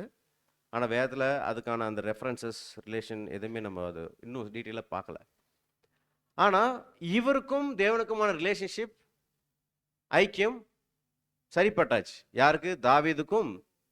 தேவனுக்குமான ரிலேஷன்ஷிப், ஐக்கியம் சரிப்பட்டாச்சு. ஆனால் இவர் வச்ச அந்த கசப்புணர்வு மட்டும் இவர்கிட்ட என்ன ஆகலை, போகவே இல்லை. ஏன்னா அதிகமாக பாதிக்கப்பட்டது யாருங்க? அந்த குடும்பத்துக்கு ஒரு மிகப்பெரிய ஒரு பாதிப்பு தானே. அப்போ அகித்தோப்பேல் என்ன பண்ணிட்டு இருக்காருன்னா வாய்ப்புக்காக காத்துட்டே இருக்கிறார். ஒருவேளை அவர் தேவன் அவரை மன்னிச்சிட்டாரு, ஏற்றுக்கொண்டார் அப்படின்னு தெரிஞ்சு என்ன பண்ணியிருக்கலாம், தெரிஞ்சிருந்தா கசப்புணர்வை தூக்கி போட்டிருக்கலாம், விட்டுருக்கலாம். தேவனே மன்னிச்சிட்டார், நான் ஏன் போயிட்டு அவர் பழி வாங்கணும் அப்படின்னு விட்டுருக்கலாம். ஆனால் அவர் ஒருவேளை அதை அப்படியே நீடிக்க செய்யும்போது அது என்ன மாதிரி சூழ்நிலைகளை கொண்டு போச்சுன்னா, தொடர்ந்து வாசிக்கலாம். 2 சாமுவேல் 15ஆம் அதிகாரம் 12ஆம் வசனம். அப்சலோம் பலிகளை செலுத்தும் போது தாவீதின் ஆலோசனைக்காரனாகிய அகிதோப்பேல் என்னும் கீலோனியனையும் அவன் ஊராகிய கீலோவிலிருந்து வரவழைத்தான். பாருங்க, இப்ப அப்சலோம் அகித்தோப்பேலை கூப்பிடுறார்.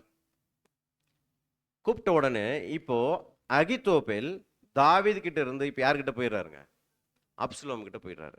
ஏன்னா அப்சலோம் எப்படியாகிலும் தாவீது என்ன பண்ணணும், அழிக்கணும், கீழே தள்ளணும்னு சொல்லிட்டு காத்திருக்கிறார். இவருடைய தகப்பனை கீழே தள்ளணும்னு காத்திருக்கிறார்.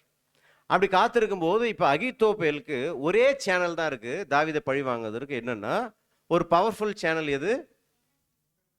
மகன் அப்சலோம். அவர் நல்ல பவர்ஃபுல்லா வந்துட்டு இருக்கிறார் அந்த காலப்பகுதியில். தாவீதை எதிர்க்கிறதுல மும்முரமா இருக்கிறாரு. அப்போ இவருக்கு ஒரு தவறான ஒரு நோக்கம் இருக்கு, கசப்பான ஒரு நோக்கம் இருக்கு, சுயநலமான ஒரு நோக்கம் இருக்கு. இதை நிறைவேற்றி கொள்வதற்கு தனக்கு சாதகமான ஏதாவது ஒரு வாய்ப்பு கிடைக்குமா என்பதை காத்துட்டே இருக்கும்போது இப்போ அவருக்கு இவர் தனித்து போய் தாவீதை ஒன்றும் பண்ண முடியாது. அப்போ தாவீதை எதிர்க்கணும்னா ஒரு பவர்ஃபுல் ஃபோர்ஸ் தேவைப்படுது. அப்போ அது எந்த சோர்ஸ் அப்படின்னு சொல்லி பார்க்கும்போது அது யாரா இருக்கிறாருன்னா அப்சலோமா இருக்கும்போது, அப்சலோம் கூப்பிடும்போது இவர் என்ன பண்றாருங்க, அவர் கூட போய் ஐக்கியம் ஆயிடுறார். பாருங்க, எப்படி ஒரு மனுஷன் ஒரு ஒரு விஷயத்தை தன்னுடைய சுயநலமான நோக்கத்தை செயல்படுத்துவதற்கு எவ்வளவு தந்திரமாக செயல்படுவார்கள் என்பது இதிலிருந்து நம்ம என்ன ரெஃப்ளெக்ஷன் நம்ம பார்க்குறோம்னா, யார் ஒருவர் மனசுக்குள்ள கசப்பு உணர்வு இருந்துகிட்டு பழி வாங்குற எண்ணம் இருக்கோ அவங்களுடைய சாத்தானுடைய டூலா மாறி போறாங்க. ஏன்னா சாத்தானுடைய தந்திரங்கள் தான் அப்படி இருக்கும். அதனால தான் பவுலப்போஸ்தலன் சொல்றார், அவனுடைய தந்திரங்கள் நமக்கு தெரியாதவைகள் அல்லவே. அப்படின்னா ஒரு மனுஷனை விழத்தள்ளுவதற்கு அவன் எல்லா ஸ்ட்ராட்டஜிஸும் யூஸ் பண்ணுவான். கரெக்டுங்களா? அப்போ அவன் ரொம்ப தந்திரமா அந்த வாய்ப்புக்காக காத்திருப்பான் இல்லைங்களா? கர்ஜிக்கிற சிங்கம் போல காத்திருப்பான். அதே போலதான் யார் ஒருவர் சாத்தானுடைய டூலா மாறி போறாங்களோ அந்த கசப்புணர்வுக்குள்ள போய் பழி வாங்குற எண்ணத்துக்குள்ள போகும்போது, அது நல்ல மனுஷனா இருந்தாலும் ஒரு கசப்புணர்வு உள்ள வரும்போது அவரை ஒரு மோசமான ஒரு நிலைக்கு கொண்டு போய் அவர் இப்படியாக என்ன பண்றாருன்னா சேரக்கூடாத இடத்துல சேர்ந்துடுறார். அப்சலோம் கூட சேர்ந்துடுறார். இதுக்கு பதிலாக அவர் என்ன பண்ணியிருக்கலாம், தாவீது கிட்ட மனசு விட்டு பேசியிருக்கலாம், நீங்க பண்ணது ஒரு துரோகம். ஏன்னா நாத்தான் தீர்க்கதரிசியை வச்சு தேவன் பேசினார் இல்லைங்களா? அப்போ இவர் சொல்ற வார்த்தைகள் தேவனுடைய வாக்கை போல இருந்ததுன்னா நேரடியாக போயிட்டு பேசியிருக்கலாம். நான் ரொம்ப பாதிக்கப்பட்டிருக்கேன், எனக்கு ரொம்ப கஷ்டமா இருக்கு, உங்களுடைய தவறு எனக்கு இவ்வளோ பெரிய பாதிப்பு ஏற்படுத்தியிருக்கு அப்படின்னும் போது அவர் ஒருவேளை தேவன்கிட்ட மன்னிப்பு கேட்டவர், வெளிப்படையா அந்த அறிக்கையை விட்டவர், இவர்கிட்ட மன்னிப்பு கேட்கறதுக்கு எவ்வளோ நேரம் ஆயிருக்கும். ஸோ இதெல்லாம் ஈஸியாக சரிப்படுத்தக்கூடிய வாய்ப்புகள். ஆனால் இதெல்லாம் அவங்க பயன்படுத்தியிருக்கிறாரான்னா இல்லை. அப்போ தாவீதை விட்டு தூரமா போய் கடைசியாக தாவீதுடைய எதிரியோட போய் தாவீதை எப்படியாக என்ன பண்ணணும்னா அழிக்கணும் என்பதுதான் பிரதானமான நோக்கமா இருக்கும்போது, அப்போ சாத்தானுடைய கட்டுப்பாட்டுக்குள்ள போகும்போது மனம் திரும்புறதுக்கான வாய்ப்புகளையும் சாத்தான் என்ன பண்ணிடுவான். அந்த உணர்ந்து கொள்ளுகிற இருதயத்தையும் பிளாக் பண்ணிடுவான். மனம் திரும்பலாம் என்று எடுக்கிற முயற்சிகளையும் அவன் என்ன பண்ணுவான், ஸ்டாப் பண்ணிடுவான். மனம் திரும்பலான்னு நினைக்கும் போது யாராவது தூண்டி விட்டுருவாங்க. புரியுதுங்களா? அப்போ அந்த மாதிரி சரியான ஒரு இருதய நிலைமைக்கு வர முடியாத அளவுக்கு சாத்தான் என்ன பண்றான்னா அந்த மாதிரி கசப்புணர்வுக்குள்ள போறவங்கள அப்படியே தனிமைப்படுத்திடுவான். அப்போ அவங்களுடைய பிரதான நோக்கம் என்னவா இருக்குன்னா எப்படியாகிலும் அடிக்கணும். இப்போ கர்த்தர் இயேசு எப்படியாகிலும் விழத்தள்ளணும்னு சாத்தான் மும்முரமா இருந்தது போல ஒவ்வொருத்தரும் கசப்புக்குள்ள பழிவாங்குதலுக்குள்ள போகும்போது அவங்களுடைய பிரதானமான நோக்கம் என்ன இருக்கும்னா, சபைக்கு வரோம், இன்னைக்கு அந்த சகோதரர் ஏதாவது பேசுவார், இன்னைக்கு பிஸ்னஸ் மீட்டிங் இருக்குது, அவர் இந்த பாயிண்ட் சொன்னார், நான் இந்த பாயிண்ட் சொல்லணும், அதுக்கு ஒரு 4 பேர் சொல்கிற போது நான் இப்படி பேசுகிறேன், நீங்கள் இப்படி பேசுங்க. இது இங்கே நடக்குதான்னு தெரியாது, ஆனால் நிறைய இடங்களில் இது வாய்ப்புகள் இருக்குது தேவனுடைய பிள்ளைகள் மத்தியில். இப்போ பாருங்க, அது யாருடைய கருவியாக மாறி போகிறாங்க அப்படின்போது சாத்தானுடைய கருவியாக மாறி போகும்போது அவங்களுக்கு அந்த உணர்வுள்ள இருதயம் வரதே இல்லை. இப்போ இவர் போயிட்டு என்ன பண்ணுறாருன்னா, அங்கே அப்சலோம் இவர்கிட்ட ஆலோசனை கேட்குறார். போய் அங்கே கட்டுப்பாடு பண்ணிக்கிறாங்க. தொடர்ந்து வாசிங்க அந்த வசனத்தை. அப்படியே அப்படியே கட்டுப்பாடு பலத்து ஜனங்கள் அப்சலோமினிடத்தில் திரளாய் வந்து கூடினார்கள். கூடினார்கள். இப்போ இவர் வந்து அகித்தோப்பேல் அப்சலோம் கூட இருக்கிறார். இப்போ அப்சலோம் வந்து அகித்தோப்பேல் கிட்ட ஆலோசனை கேட்கிறார். ஏன்னா அகித்தோப்பேலுடைய ஆலோசனை அப்சலோமுக்கு எப்படி இருந்தது? தேவனுடைய வாக்கை போல இருந்தது. அப்படின்னா இந்த ஒரு நல்ல மனுஷன் இவர் கொடுக்கிற ஆலோசனை எப்படிப்பட்ட மோசமான ஆலோசனை சொல்லி பாருங்க. தேவனுடைய ஸ்பிரிட் இல்லை, தேவனுடைய வழிநடத்தல் இல்லைன்னா என்ன மாதிரி ஆலோசனைகள் வரும் என்பதை, மாம்சீகமான ஆலோசனைகள் அவருடைய இருதயத்தில் என்ன மாதிரி கர்த்தர் இயேசு சொன்ன மாதிரி பொல்லாத விஷயங்கள் சொன்னார் இல்லைங்களா, என்ன மாதிரி ஒரு விஷயம் வெளிப்படுது பாருங்க. 2 சாமுவேல் 16ஆம் அதிகாரம் 20லிருந்து 23. அப்சலோம் அகிதோப்பேலை பார்த்து, நாங்கள் செய்ய வேண்டியது என்னதென்று ஆலோசனை சொல்லும் என்றான். ம். அப்பொழுது அகிதோப்பேல் அப்சலோமை நோக்கி, வீட்டை காக்க உம்முடைய தகப்பன் பின் வைத்த அவருடைய மறுமனையாட்டிகளிடத்தில் பிரவேசியும். அப்பொழுது உம்முடைய தகப்பனுக்கு நாற்றமாய் போனீர் என்பதை இஸ்ரேலர் எல்லாரும் கேள்விப்பட்டு உம்மோடு இருக்கிற எல்லாருடைய கைகளும் பலக்கும் என்றான். பாருங்க, இவருடைய குடும்பம் பாதிக்கப்பட்டது. இப்ப யாருடைய குடும்பத்தையும் யாருக்கும் அவப்பெயரை உருவாக்கணும்னு நினைக்கிறாருங்க. தாவீதுடைய குடும்பத்துக்கு அவப்பெயரை உருவாக்கணும். அது யார் மூலமா உருவாக்கணும்? அவருடைய பையன் மூலமா உருவாக்கணும்னு சொல்லி எதிர்பார்க்கிறார். எதிர்பார்த்துட்டு அவர் வாய்ப்பு கிடைக்கும் போது ஆலோசனை கேட்கும்போது என்ன சொல்றாருன்னா, எவ்வளவு மோசமான ஒரு ஆலோசனை சொல்றாரு பாருங்க. அதே மாதிரி என்ன நடக்குதுன்னா 22ஆம் வசனம். அப்படியே அப்சலோமுக்கு உப்பரிகையின் மேல் ஒரு கூடாரத்தை போட்டார்கள். அங்கே அப்சலோம் சகல இஸ்ரேலரின் கண்களுக்கு முன்பாக தன் தகப்பனுடைய மறுமனையாட்டிகளிடத்தில் பிரவேசித்தான். பிரவேசித்தான். அப்பனா தேவனுடைய வாக்கை போல இருந்தது அகித்தோப்பேலுடைய ஆலோசனை.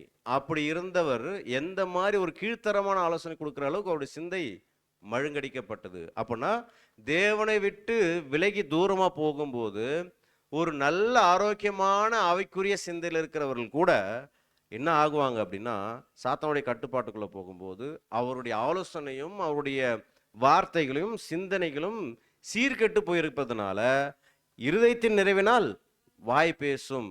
அவருடைய ஃபோக்கஸ் என்னன்னா, தாவீதை எப்படியா அசிங்கப்படுத்தணும், அவர் அழிக்கணும். அதுக்கு ஒரு வாய்ப்பு கிடைக்கும் போது அவர் என்ன சொல்றாருன்னா, அவர் ஸ்தானத்தையும் மறந்து அவர் என்ன பண்றாருங்க, ஒரு கீழ்த்தரமான ஆலோசனை கொடுக்கறத நம்ம பார்க்குறோம். ஸோ இதுதான் ஒரு கசப்புணர்வு உள்ள வரும்போது எப்படி மாம்சீகத்தினுடைய கிரியைகளுடைய உச்சபட்சத்துக்கு ஒரு மனுஷன், ஒரு சகோதரன், ஒரு சகோதரி கடந்து போறாங்க என்பது நம்ம இங்கே கவனிக்க முடியும். அன்பான சகோதர சகோதரிகளே, அடுத்தது என்ன நடக்குதுன்னா, தொடர்ந்து வாசிக்கலாம். 2 சாமுவேல் 17ஆம் அதிகாரம் 1, 2.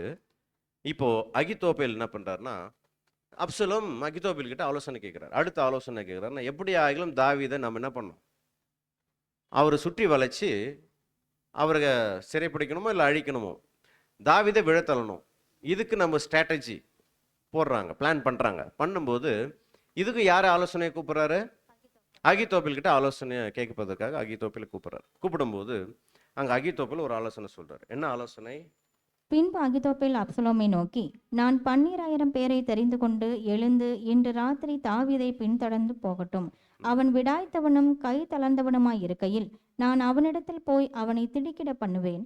அப்பொழுது அவனோடு இருக்கும் ஜனங்கள் எல்லாரும் ஓடி போவதனால் நான் ராஜா ஒருவனை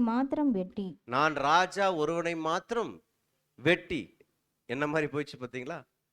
இவருடைய ஸ்ட்ராட்டஜி என்ன மாறுதுன்னா, அவர் குடும்பத்தை அசிங்கப்படுத்துறது மாத்திரமல்ல, வாய்ப்பு கிடைச்சா நானே என்ன பண்ணுவேன், கொலை செஞ்சிடறேன். எவ்வளோ ஒரு அந்த உச்சபட்ச நிலைக்கு போகுது பார்த்தீங்களா? அசிங்கப்படுத்தணும், அது செஞ்சிட்டாரு. அடுத்தது வாய்ப்பு, இவர் என்ன பண்றாருன்னா, ஆலோசனை சொல்றது என்னன்னா, நான் இப்படி எல்லாம் பண்ணிட்டு கடைசியா நான் மட்டும் என்ன பண்றேன், ராஜாவை வெட்டுறேன். எல்லாம் ஓடிடுவாங்க, ராஜா தனியே அங்கிட்ட மாட்டிக்குவார். நான் என்ன பண்ணிடுறேன், ராஜாவை வெட்டி சாகடிச்சிடுறேன். என்ன மாதிரி ஒரு சிந்தனை பாருங்க. நல்ல மனுஷன் எந்த நிலைமைக்கு விழுந்து போனார்? காரணம், அவருக்குள்ள இருந்த கசப்புணர்வை வளர்த்தெடுத்ததுனால பழி வாங்குதலுடைய உச்சபட்சம் எப்படி கடந்து போகுது என்பதை நம்ம பார்க்கலாம். சரி, அதுக்கப்புறம் என்ன நடந்தது அப்படின்னா, இவர் ஆலோசனை கேட்டார். அப்சலோம் அகித்தோப்பேலுடைய ஆலோசனை கேட்டு அப்படியே மனசுல வச்சுக்கிட்டார். ஆனாலும் அவருக்கு என்ன இல்லை, அதுல திருப்தி இல்லை. அப்ப என்ன ஆகுதுன்னா, ஊசாயின்னு ஒருத்தர் இருக்கிறார், அவர்கிட்ட ஆலோசனை கேட்கிறார். அவர் ஒரு ஆலோசனை சொல்றார். பாருங்க, வசனம் வாசிக்கலாம். 2 சாமுவேல் 17ஆம் அதிகாரம் 11ஆம் வசனம். ஆதலால் நான் சொல்லுகிற யோசனையாவது, தான் முதல் பெயர்சபா மட்டும் இருக்கிற கடற்கரை மணலத்தனை திரட்சியான இஸ்ரேலர் எல்லாரும் உம்மண்டையில் கூட்டப்பட்டு நீர்தானே கூட யுத்தத்திற்கு போக வேண்டும். 12ஆம் வசனம். அப்பொழுது அவரை கண்டுபிடிக்கிற எவ்விடத்திலாகிலும் நாம் அவரிடத்தில் போய் பனி பூமியின் மேல் இறங்குவது போல அவர் மேல் இறங்குவோம். அப்படியே அவரோடு இருக்கிற எல்லா மனுஷரிலும் ஒருவனும் அவருக்கு மீந்திருப்பதில்லை. 13. ஒரு பட்டணத்திற்குள் புகுந்தாரேயானால் இஸ்ரவேலர் எல்லாரும் அந்த பட்டணத்தின் மேல் கயிறுகளை போட்டு அங்கே ஒரு பொடிக்கல்லும் காணப்படாதே போகும் மட்டும் அதை இழுத்து ஆற்றிலே போடுவார்கள் என்றான். பாருங்க, இப்போ அர்க்கியனான ஊசாய் ஆலோசனை கேட்குறாரு. அதாவது அப்சலோம் அர்க்கியனான ஊசாய் கிட்ட ஆலோசனை கேட்குறாரு. இவர் ஒரு ஆலோசனை கொடுக்குறாரு. இப்போ முன்னாடி அகித்தோப்பினுடைய ஆலோசனை தேவனுடைய வாக்கை போல இருந்தது நம்பிட்டு இருந்த அப்சலோம் ஒரு கீழ்த்தரமான ஆலோசனை சொல்லும்போது அதை செயல்படுத்தினாரு. ஆனால் இங்கே இவர் ஒரு நல்ல ஆலோசனை தான் சொல்லியிருக்கிறார். யாருங்க? அகித்தோப்பேல் ஒரு நல்ல ஆலோசனை சொல்லியிருக்கிறார். அதாவது அவருக்கு வாய்ப்பு இருக்கிற மாதிரி ஒரு ஆலோசனை சொல்லியிருக்கிறார். ஆனால் இந்த ஆலோசனை அவருக்கு என்ன பண்ணல, கேட்க மனசு இல்லை. உடனே ஒரு டவுட்டு. இப்போ என்ன பண்ணுறாருன்னா ஊசாய்கிட்ட இருந்து ஆலோசனை கேட்குறாரு. ஊசாய் ஒரு ஆலோசனை சொல்கிறார். இப்போ எந்த ஆலோசனை படி நடக்கிறாங்க? ஊசாயினுடைய ஆலோசனை படி தான் அங்கே கடந்து போகிறாங்க. அவங்களுக்கு தோல்வி வந்துடுது. இதான் வசனம் வாசிக்கிறோம். 2 சாமுவேல் 17ஆம் அதிகாரம் 14ஆம் வசனம் வாசிக்கலாம்.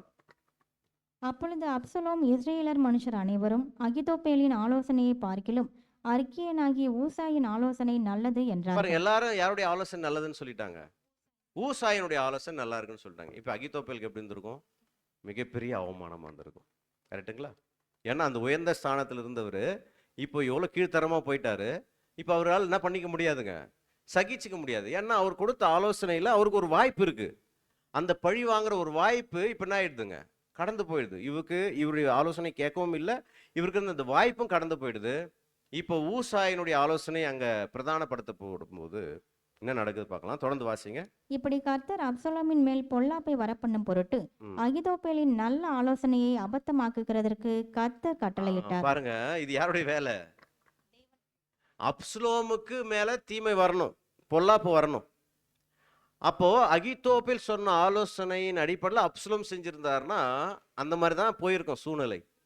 ஆனா தேவன் என்ன பண்ணிட்டாருன்னா, இது வரைக்கும் அப்சலோம் அகித்தோப்பேலுடைய ஆலோசனை கேட்டிருக்கும் போது தேவன் இங்க சூழ்நிலையை மாத்திடுறார். என்ன பண்ணிட்டாருன்னா, அகித்தோப்பேலுடைய ஆலோசனையை அவர் நிராகரிப்பதற்கும் ஊசாயினுடைய ஆலோசனையை ஏற்றுக்கொள்வதற்கும் தேவன் அங்க என்ன பண்ணிடுறாருன்னா சூழ்நிலையே மாத்திடுறார். இதுல இருந்து என்ன புரியுதுன்னா, நம்ம என்னதான் மாம்சத்தின் அடிப்படையில் எவ்வளவு முயற்சிகள் எடுத்தாலும் கோராகு செயல்படுத்த முடியல, அகித்தோப்பேல் செயல்படுத்த முடியல.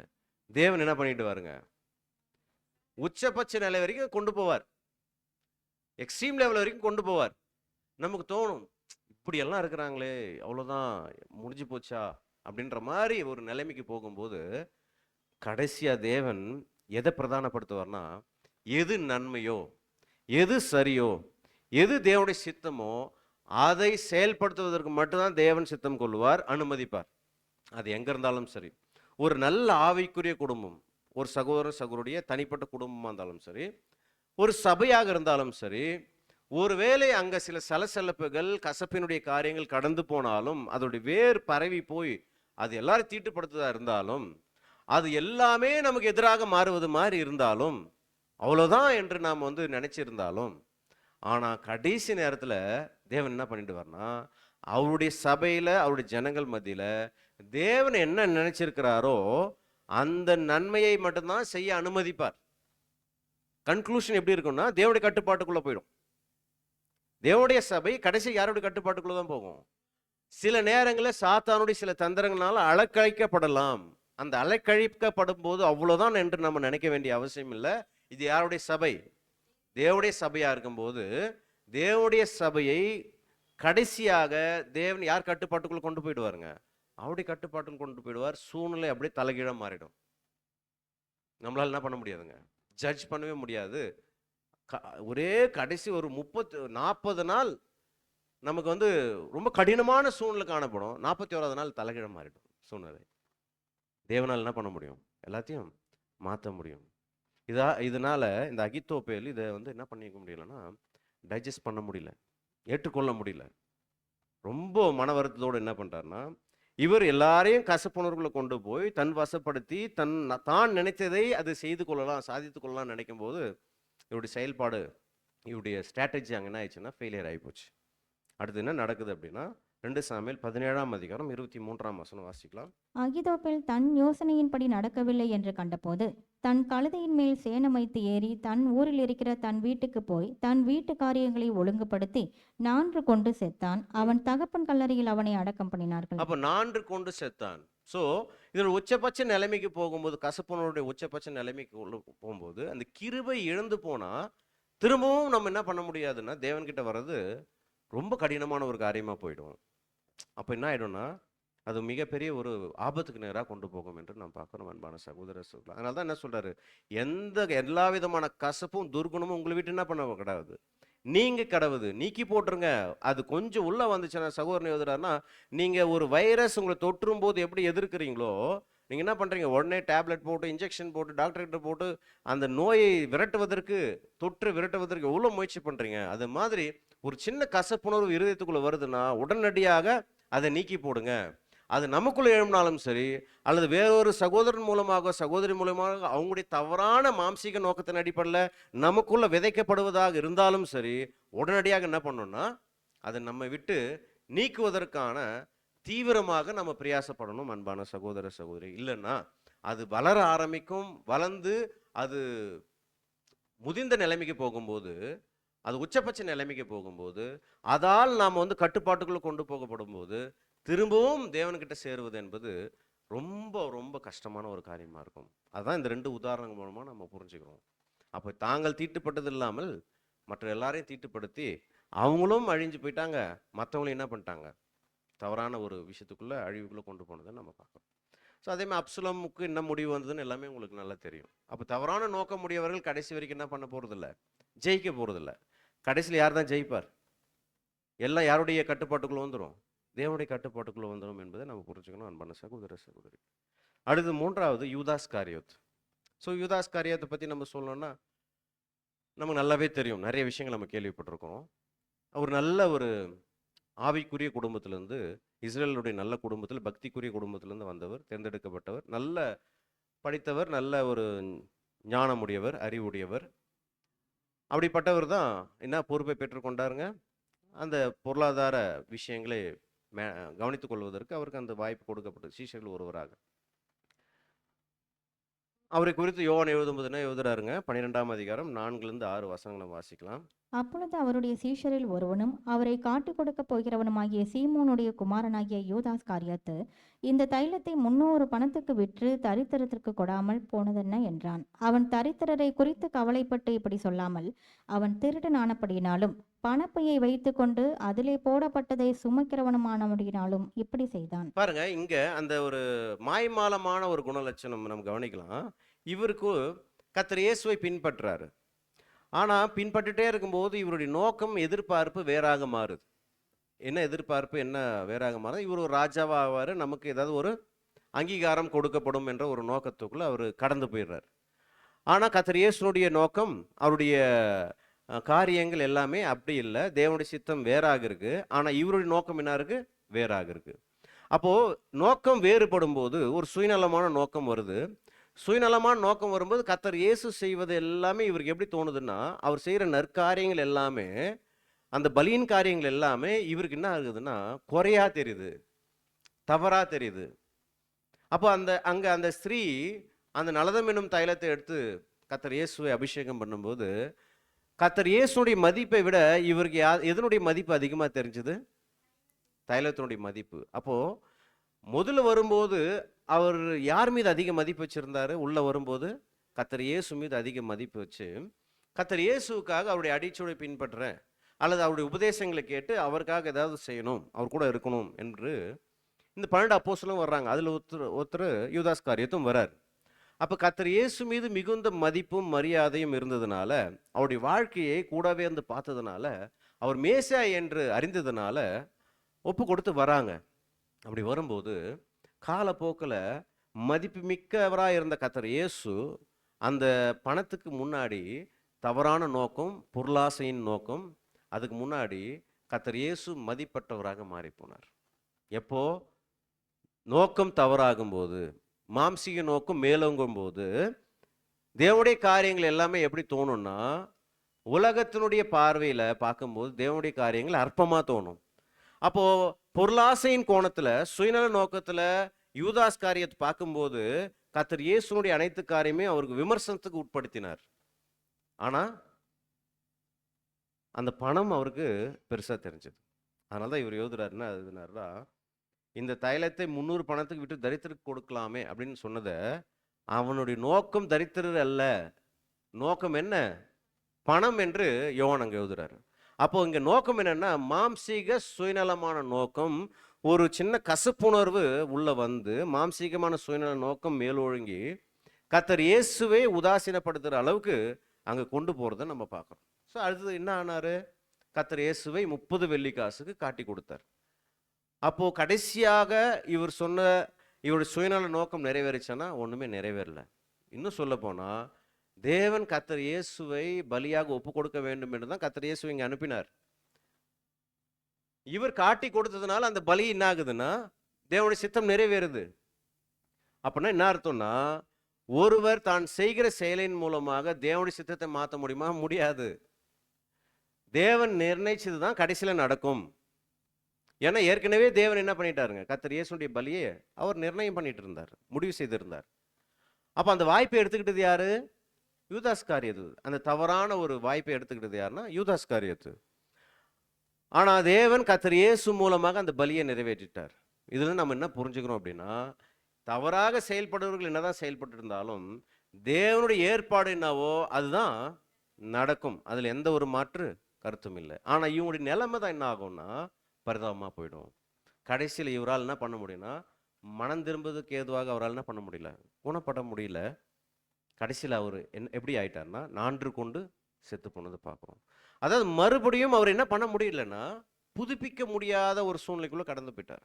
அப்போ கோராகும் சரி, அகித்தோப்பேலும் சரி, யூதாஸ் காரியத்தும் சரி பார்த்தீங்கன்னா, நல்ல மனுஷர்கள், நல்ல தேவனுக்காக வேலை செய்கிறவர்கள் தான், தேவனுடைய பார்வையில் நல்ல அங்கீகரிக்கப்பட்டவர்கள் தான்.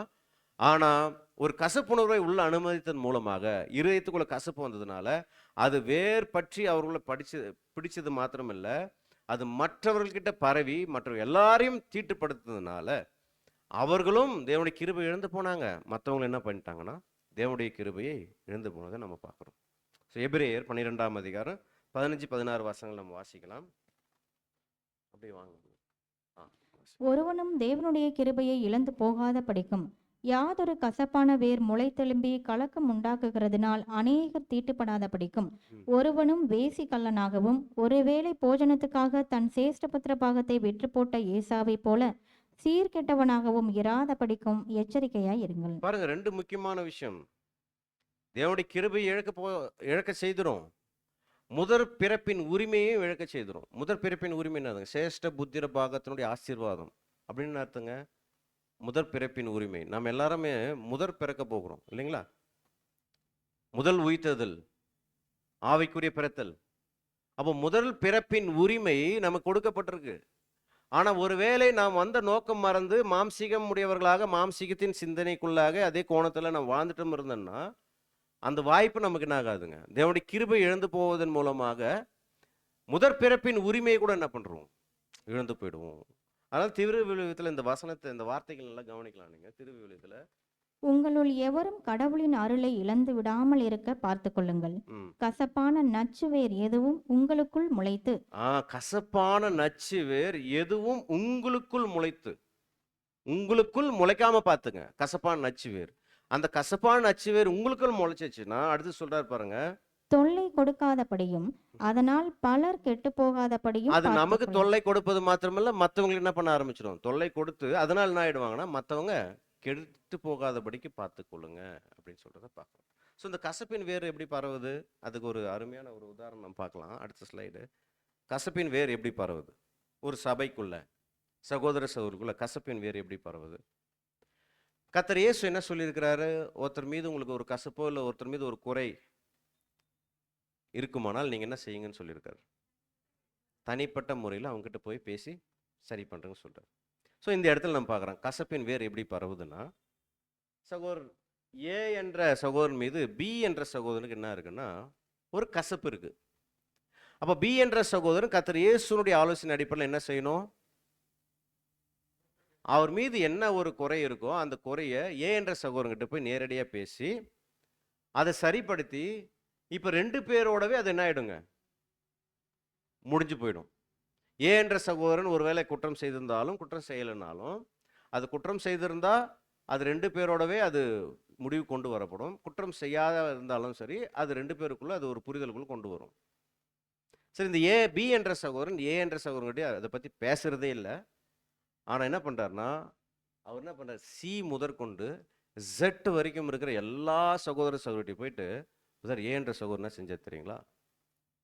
அப்போ சி என்ற சகோதரர்லேருந்து Z என்ற சகோதரன் கிட்ட சொல்லுவதின் மூலமாக என்ன மாற்றத்தை ஏற்படுத்த முடியும்? இல்லைங்களா? ஒருத்தர் சீர்படுத்துதல் கொண்டு வரணும் அப்படின்னா, யார் தவறு செய்திருக்கிறாரோ, இல்ல யார் வந்து குறையோட இருக்கிறாரோ, அவர்கிட்ட சொன்னா தானே அது சீர் பொருந்தும். அப்பதானே அது சரியான ஒரு நிலைமைக்குள்ள கொண்டு வரப்படும். ஆனா, அந்த சம்பந்தப்பட்ட சகோதரன்கிட்ட சொல்லாம, சி முதற்கொண்டு Z சகோதரன் வரைக்கும் சொல்லுவதனுடைய நோக்கம் என்ன? இப்ப நான் கேட்கறது புரியுதுங்களா? இப்ப நான் வந்து இந்த சகோதரன் மீது எனக்கு அவர் ஏதோ ஒரு விஷயம் செய்றாரு. நான் அத எனக்கு பாதிப்பு ஏற்படுத்துச்சு. இப்ப நான் சரிப்படுத்தணும்னா யார்கிட்ட தான் போணும்? அவர்கிட்ட தான் போணும், சரி பண்ணணும். இப்ப நான் அவர்கிட்ட போவே இல்ல. அவர்கிட்ட சரியா பேசுறதில்ல, முகம் கொடுத்து பேசுறதில்ல. காலப்போக்கில் நல்ல ஐக்கியமா இருந்தோம். கொஞ்சம் கொஞ்சமா, பிரதர் வணக்கம் பிரதர். Okay brother. ஸோ ஒரு வார்த்தையோட அந்த வணக்கத்தோட முடிச்சுக்கிறோம். கடைசியில போகும்போது வணக்கத்த போயிட்டு வரேன்னு சொல்லிட்டு அப்படியே போயிடுறோம். அதுவும் காலப்போக்கில் இல்லாம போயிடும். இதுதான் கொண்டு போகும். சரி, இப்போ கசப்புணர்வு இருக்கு. இங்க சரியாயிடும். ஆனா நான் அங்க போல. நான் என்ன பண்றேன்? இவர்கிட்ட வந்து சொல்றேன், இவங்ககிட்ட வந்து சொல்றேன், இவங்ககிட்ட வந்து சொல்றேன். இப்போ என்னுடைய நோக்கம் என்ன?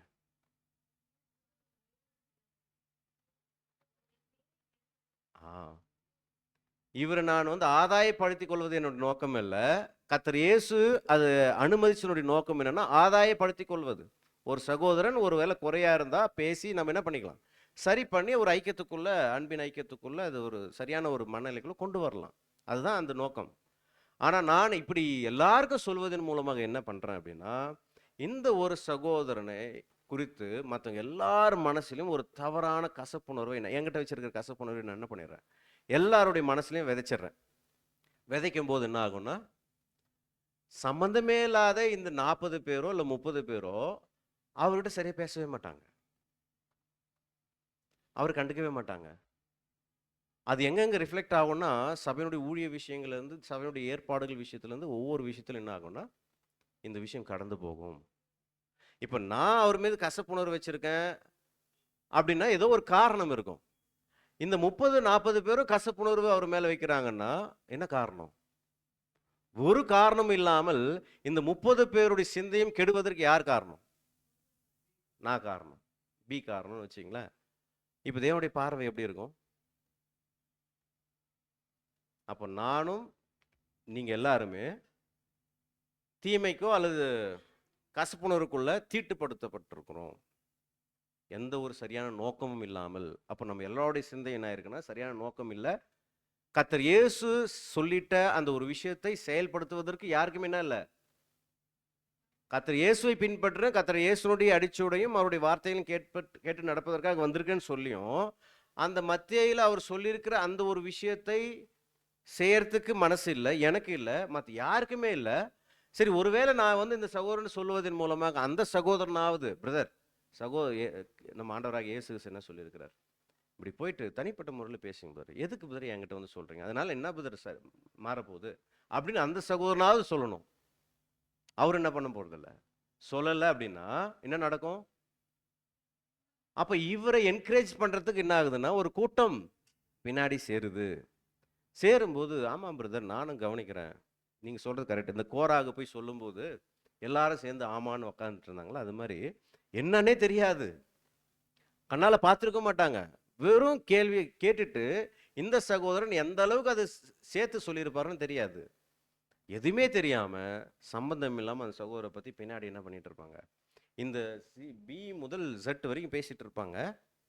ஆனா இதுல என்ன ஒரு கொடுமைன்னா, இந்த பியிலேருந்து Z வரைக்கும் இருக்கிற சகோதரர்கள்ல, அந்த ஏன்ற சகோதரன் சில பேருக்கு சத்தியம் சொல்லி கூட்டு வந்திருப்பாரு. நல்லா இருந்திருப்பாங்க. அதுவும் புதுசா வந்தவங்க, உடன்படிக்கை செய்து புதுசா வந்தவங்களாவும் இருப்பாங்க. சம்மந்தமே இல்லாம அவங்க என்ன பண்ண மாட்டாங்க. கொஞ்சம் முகம் கொடுத்து பேச மாட்டாங்க. அப்போ தோணும், ஏன் இவர் பேச மாட்டாரு? நல்லா தானே பேசிட்டு இருந்தாரு. ஏன் பேச மாட்டாரு? இவருக்கு தெரியாது பாவம், இங்க பின்னாடி இவரை பத்தி மிகப்பெரிய ஒரு பிம்பம், தவறான பிம்பம் கட்டமைக்கப்பட்டிருக்குன்னு தெரியாது. அப்போ சிம்பிளா முடிய வேண்டிய விஷயத்த ஒரு சபையில இப்படி ஒரு காம்ப்ளிகேட் பண்ணும்போது, இது யாருடைய சிந்தை இப்படி இருக்கும் அடிப்படையில? சாத்தானுடைய சிந்தை. தேவனுடைய சபையும் தேவனுடைய ஜனங்களும் எந்த விதத்திலும் சரியான ஆரோக்கியமான தேவ பக்திக்குரிய விஷயங்களில் அவங்க சிந்தனைகள் செயல்பற்றக்கூடாது, அவருடைய எண்ணங்கள் இருதயம் நிரப்பப்பட்டக்கூடாது என்பதில் கவனமுடையவனாய் மிக தந்திரமாக ஒருவர் மூலமாக எல்லாரையும் தீட்டுப்படுத்தக்கூடிய வேலையை சாத்தான் செய்வான். யார் ஒருவர் எந்த பாயிண்ட்ல இப்போ பி என்ற சகோதரன் அது கவனிக்கலன்னா சி என்ற சகோதரனாவது, பிரதர் வசனம் இப்படி சொல்லுது, நீங்கள் போய் இதை ஃபர்ஸ்ட் இதை செய்யுங்கன்னு சொன்னார்னா சி என்ற சகோதரனோட முடிஞ்சிடும். அப்போ யார் அந்த வாய்ப்பை பயன்படுத்துகிறாங்க, கர்த்தர் இயேசு சொல்லியிருக்க அந்த வாய்ப்பை பயன்படுத்துகிறாங்க, அந்த இடத்துல அது வந்து சரியான நோக்கமாக மாறும். ஆனால் யாருமே அந்த வாய்ப்பை பயன்படுத்தலை, கர்த்தர் இயேசுனுடைய வார்த்தைகளுக்கு முக்கியத்துவம் கொடுக்காம என்னுடைய வார்த்தைகள், அதாவது அந்த பி என்ற சகோடைய வார்த்தைகளுக்கு யார் முக்கியத்துவம் கொடுக்குறாங்களோ, அப்போ கர்த்தர் இயேசுனுடைய வார்த்தைகளை விட பி என்ற சகோடைய வார்த்தைகள் முக்கியமாகும் போது ஒரு கட்டத்தில் அந்த பி என்ற சகோதரனுக்கு எல்லாரும் நம்முடைய பேச்சை கேட்குற மாதிரி இருக்கும். ஆனால் அந்த ஒட்டுமொத்த பேரும் அந்த பி என்ற சகோதரன் ஒரு கட்டத்தில் என்ன பண்ணிடுவாங்க, நிராகரிச்சிருவாங்க. அது மூலமாக நிறைய பாதிப்புகளை சந்தித்த பிறகு, ஓ யாரால் அந்த பாதிப்புகள்?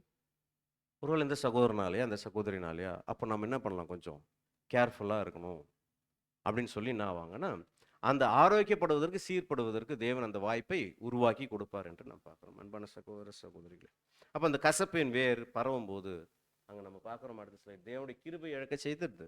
அடுத்தது முதல் பிறப்பின் உரிமையை என்ன பண்ணுதுங்க, சேஷ்ட புத்திர பாகத்தை தன்னுடைய மாம்சீக நோக்கத்துக்காக அவர் எதை இழந்து போனார்? ஏசா மாம்சீக நோக்கத்தினுடைய பற்று அவர் வந்து அந்த சேஷ்ட புத்திர பாகத்தை இழக்க செய்தது. அப்போ மாம்சீக விஷயத்தின் அடிப்படையில் நம்முடைய இருதயங்கள் நிறைந்திருந்தால், கவனிச்சு பார்க்கும்போது இருதயங்கள் கசப்பினுடைய காரியங்களால் நிறைந்திருந்தால் முதல் பிறப்பின் தேவனுடைய கிருபை இழக்க செய்துரும், முதல் பிறப்பின் உரிமையை, அந்த பிறப்பின் உரிமையை இழக்க செய்துரும் என்று நாம் பார்க்குறோம். அன்பான சகோதர சகோதரிகளே, சரி, கசப்புணர்வு ஏற்படுவதற்கான காரணங்கள் என்ன? முறுமுறுப்பு என்ற புஸ்தகத்தில் சகோதரர் 2 காரணங்கள் கொடுத்துருக்காரு, நிறைய கொடுத்துருக்காரு. அதில் முக்கியமாக 2 காரணங்களை பார்க்கும்போது அடுத்த ஸ்லைட் பார்க்கலாம்.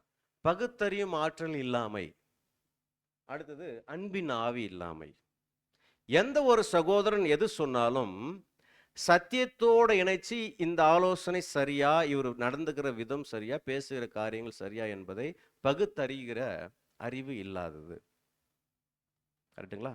ஒரு இந்து சகோதரன் ஒரு 3 செங்கலை வச்சுக்கிட்டு அவர் வந்து கும்பிட்டு இருந்தாருன்னு நம்ம சொல்லுவோம், பகுத்தறிவே இல்லை பிரதர், அந்த செங்கல் என்னது, அந்த செங்கலுடைய விஷயம் என்ன, அந்த செங்கல் எதுலேருந்து தயாரிக்கப்பட்டது, அது அதுக்கு முக்கியத்துவமே இல்லை என்பதை உணராமல் என்ன பண்ணுறாங்க, ஒரு பகுத்தறிதல் இல்லாமல் போய் கும்பிட்டு இருக்கிறாங்க. இதுதான் அந்த பகுத்தறியும் ஆற்றல் இல்லாமை. நாம் யார்? சத்தியத்தை அறிந்தவர்கள். ஒரு சகோதரன் சகோதரிக்கிட்ட என்ன தான் பேசணும், தேவனுடைய காரியங்களும் ஒருத்தர் அன்பிலையும் பக்தியிலையும் ஊக்குவிக்கிறதுக்கு நம்ம வந்திருக்கிறோம். அதை தவிர்த்து நான் வேற ஏதாவது நெகட்டிவாக என்னை பற்றியோ மற்ற சகோதர சகோதரி பற்றியோ பேசும்போது நான் என்ன செய்யணும்? இந்த எந்த ஒரு பகுத்தறிதல், நான் இங்கே என்ன நோக்கத்துக்காக வந்திருக்கேன், எதுக்காக வந்திருக்கிறேன், நான் யாரை பின்பற்றுவதற்காக வந்திருக்கிறேன், அப்போ நான் யாரால் வழிநடத்தப்படுகிறேன், எது என்னை வழிநடத்துது, இதெல்லாம் நம்ம என்ன பண்ணணும்னா பகுத்து பார்க்கணும். சத்தியம் என்னை வழிநடத்துதா, இல்லை ஏதோ ஒரு சகோதரன் சகோதரியுடைய தவறான ஆலோசனைகள் வழிநடத்துதா? தேவனால் நான் வழிநடத்தப்படுகிறேனா, இல்லை சாத்தானுடைய ஒரு டூலாக நான் மாறி போயிட்டு இருக்கேனா என்பதை பகுத்தறியணும். ஒரு வேளை சத்தியத்துக்கு மாறான ஏதாவது ஒரு விஷயம் நம்மை அணுகுமானால் அதை தவிர்க்கணும். அப்படி தவிர்க்காம விட்டால் தான் இந்த கசப்புணர்வு நமக்குள்ள பரவ ஆரம்பிச்சதுன்னு சொல்லி பார்க்கணும். அடுத்தது அன்பின் ஆவி இல்லாதது. வந்த நோக்கம் என்ன? தேவன் அன்பு காமிச்சிருக்கிறார், கர்த்தர் இயேசு அன்பு காமிச்சிருக்கார், அதனால தான் நாம் இங்கே உட்கார்ந்துருக்கிறோம். அவருடைய அன்பு இல்லைன்னா, நாம் அவருடைய கிருபை இல்லைன்னா நம்ம இங்கே என்ன பண்ணியிருக்க மாட்டோம், உட்கார்ந்துருக்க மாட்டோம். அப்போது தேவனுடைய அன்பும் கர்த்தர் இயேசுனுடைய அன்பும் நம்மை நெருக்கி ஏவுகிறது, இயக்குகிறது என்று நம்ம பார்க்குறோம். ஸோ இதே தான் தேவன் என்ன எதிர்பார்க்குறாருன்னா, நாங்கள் உங்கள் மீது காட்டின அன்பை நீங்கள் என்னுடைய பிரதிநிதிகளாக இங்கே இருந்துக்கிட்டு எல்லார் மீதும் அன்பு காட்டுங்க. தேவனுடைய பிள்ளைகள் இவர்கள், தேவன் அன்புள்ளவராக இருக்கிறது போல் இவர்களும் அன்புள்ளவர்களாக இருக்கிறாங்க என்பதை காட்டுங்க, அந்த அன்பின் ஆவி வளர்த்து கொள்ளுங்கன்னு தான் அமைச்சிருக்கிறார். அந்த நோக்கத்துக்காக தான் நாம கூடி வந்திருக்கிறோம். அந்த அன்பின் நிலைகளை கடக்காம நம்ம புதுசு ஒரு ஆ, மகிமை அடைய முடியாது என்பதையும் நம்ம பார்த்துருக்கோம் சகோதர எழுத்துக்களை. அந்த அன்பின் நிலை, அந்த நிலைகள் எல்லாம் நம்ம உணர்ந்தும் கூட ஒருவேளை அதுக்கான ஒரு வாய்ப்பு கிடைக்கும் போது, அன்பு காட்டுறதுக்கான ஒரு வாய்ப்பு கிடைக்கும் போது, அது உதாசீனப்படுத்தும் போது, தவறான விஷயங்களை உடனடியாக செயல்படுத்த முயற்சி செய்யும் போது, அங்க அன்பின் ஆவி இல்லாது. அன்பு இருந்துச்சுன்னா, நான் இவரோட பேசி, பிரதர் பாருங்க, இந்த மாதிரி ஒரு சில விஷயங்கள் நான் பார்த்தேன், அது கொஞ்சம் தவிர்த்துங்க பிரதர். நீங்களும் புது சிஸ்டி, நானும் புது சிஸ்டி, நம்ம எல்லாமே சத்தியத்துக்குள்ள வந்திருக்கிறோம். நம்ம எல்லாருமே என்ன பண்ணலாம்? தேவனுடைய பிள்ளைகளாக வளரணும். சில சில பலவீனங்கள் இருக்கும், உங்ககிட்ட இருக்கும், என்கிட்ட இருக்கும். பட் ஆனால் நம்ம அதுலேருந்து வெளியே வரதுக்கு என்ன பண்ணலாம்? முயற்சி பண்ணலாம். நீங்களும் முயற்சி பண்ணுங்க. நான் உங்களுக்காக ஜெபம் பண்ணுறேன். அப்போ அந்த அன்பின் அடிப்படையில் நான் பேசுகிற வார்த்தைகளும் அவருக்கு என்ன இருக்கும்? ஆறுதலாக இருக்கும். இந்த சகோதரன் எவ்வளோ பெருந்தன்மையாக நான் செய்த குறைகளை என்ன பண்ணிட்டாரு? மறைச்சிட்டாரு. அப்போ அவர் என்ன பண்ணுவார்னா, மாறுவதற்கு ஒரு வாய்ப்பு இருக்குது. கரெக்டுங்களா? இது அன்பினுடைய செயல்பாடு. நான் அவருக்கு சொல்லாமல் மற்றதெல்லாம் செய்தேன்னா அன்பின் ஆவி இல்லாதது. அப்போ இது யாருடைய செயல்பாடுன்னா, அது தேவனுடைய ஆவி இல்லை. யாருடைய ஆவி இருக்கும்? அதுதான் நம்ம புரிஞ்சுக்கணும் அன்பான சகோதர சகோதரிகளே. அப்போ ஒரு வசனம் வாசிக்கலாம். நீதிமொழிகள் 14ஆம் அதிகாரம் 10ஆம் வசனம். இருதயத்தின் கசப்பு இருதயத்திற்கே தெரியும், அதன் மகிழ்ச்சிக்கு அந்நியன் உடந்தையாகும். பாருங்க, இருதயத்துக்குள்ள கசப்பு வந்துச்சுன்னா, யாருக்கு கசப்பு வந்துச்சோ அவங்களுக்கு தான் தெரியும். ஆனால் நீங்கள் கவனிச்சு பார்த்தீங்கன்னா, அந்த கசப்பு உணர்வு இருக்கும்போது அவங்களால நிம்மதி என்ன பண்ண முடியாது? இருக்க முடியாது. ஏன்னா பிரைம் ஃபோக்கஸ் சத்தியம் அருமையாக வரும், அது நமக்குன்னு எடுக்காது. அந்த ஒரு சகோதரன் தான் மனசுக்குள்ள, அந்த ஒரு சகோதரி தான் மனசுக்குள்ள வருவாங்க. அப்போ நோக்கமே என்ன ஆயிடுதுன்னா, ஒட்டுமொத்த இவரை பற்றின எல்லா விஷயங்களும் மாறி போகுது. அப்போ என்ன ஆகும்னா, அவரால் என்ன பண்ண முடியாதுன்னா, ஒரு ரெஸ்ட்லெஸ்ஸான ஒரு மனநிலையில் காணப்படுவார். அப்படி காணப்படும் போது என்ன ஆகும்னா, அது மகிழ்ச்சி இல்லை. அது யார் உடந்த? அந்நியன் உடந்தை ஆகான். யார் தான் உடந்த? யாருக்குள்ள கசப்பு வளர்த்தெடுத்தாரோ அவர் தான் அதுக்கு உடந்த. அவர் மகிழ்ச்சி இன்மை காரணம் யாரு? அவர் தான். அதனால தான் கர்த்தர் இயேசு சொன்னாரு, எல்லாமே பொல்லாதவைகளாகிய இவைகள் உங்களுடைய உள்ளத்திலிருந்து எழும்பி உங்களை என்ன பண்ணுதுங்க? தீட்டுப்படுத்துது. அதனால தான் சொன்னாரு, அந்த இருதயத்தை அறியத்தக்கவன் யார்? அது மகா திருக்குள்ளதும் கேடுள்ளதுமா இருக்கு, வஞ்சகமானது. அது நம்ம கூட தான் இருக்கு, ஆனால் நம்மளே என்ன பண்ணிடுதுங்க? வஞ்சிக்குது. அதனால அதனுடைய நம்ம இருதயம் மகிழ்ச்சி அடையுதா இல்லையா என்பதற்கு யார் தான் காரணம் அப்படின்னா, நாம் இருதயத்துக்குள்ள எதை வச்சிருக்கிறோம்? அன்பின் ஆவியும் பகுத்தறிவின் ஆவியும் மன்னிப்பின் ஆவியும் வச்சிருந்தா அது சந்தோஷமா இருக்கும். நம்ம கசப்பின் ஆவி வச்சிருந்தோம்னா அங்க என்ன இருக்காது? எந்த ஒரு தனிப்பட்ட சகோதர சகோதரிக்கும் சந்தோஷமே இருக்காது என்று பார்க்கிறோம். அதனால தான் யாக்கோபு 3:14 ஒரு வசனம் வாசிக்கலாம். உங்கள் இருதயத்திலே கசப்பான வைராக்கியத்தையும் விரோதத்தையும் வைத்தீர்களானால் ம், நீங்கள் பெருமை பாராட்டாதிருங்கள், ம். சத்தியத்திற்கு விரோதமாய் பொய் சொல்லாமலும் இருங்கள். கசப்பான வைராக்கியமும் விரோதமும் வச்சிருக்காதீங்க. அது பெருமை இல்லை. இங்க நான் அன்பில் வளர்ந்துருக்கேன், மன்னிப்பில் வளர்ந்துருக்கேன்னா அதுதான் பெருமை, இல்லைங்களா? அந்த எந்த இடத்துக்கு நம்ம வந்திருக்கிறோமோ அங்கு அதுக்குரிய ஒரு நோக்கத்தில் நம்ம வளருவது என்பதுதான் நமக்கு பெருமை.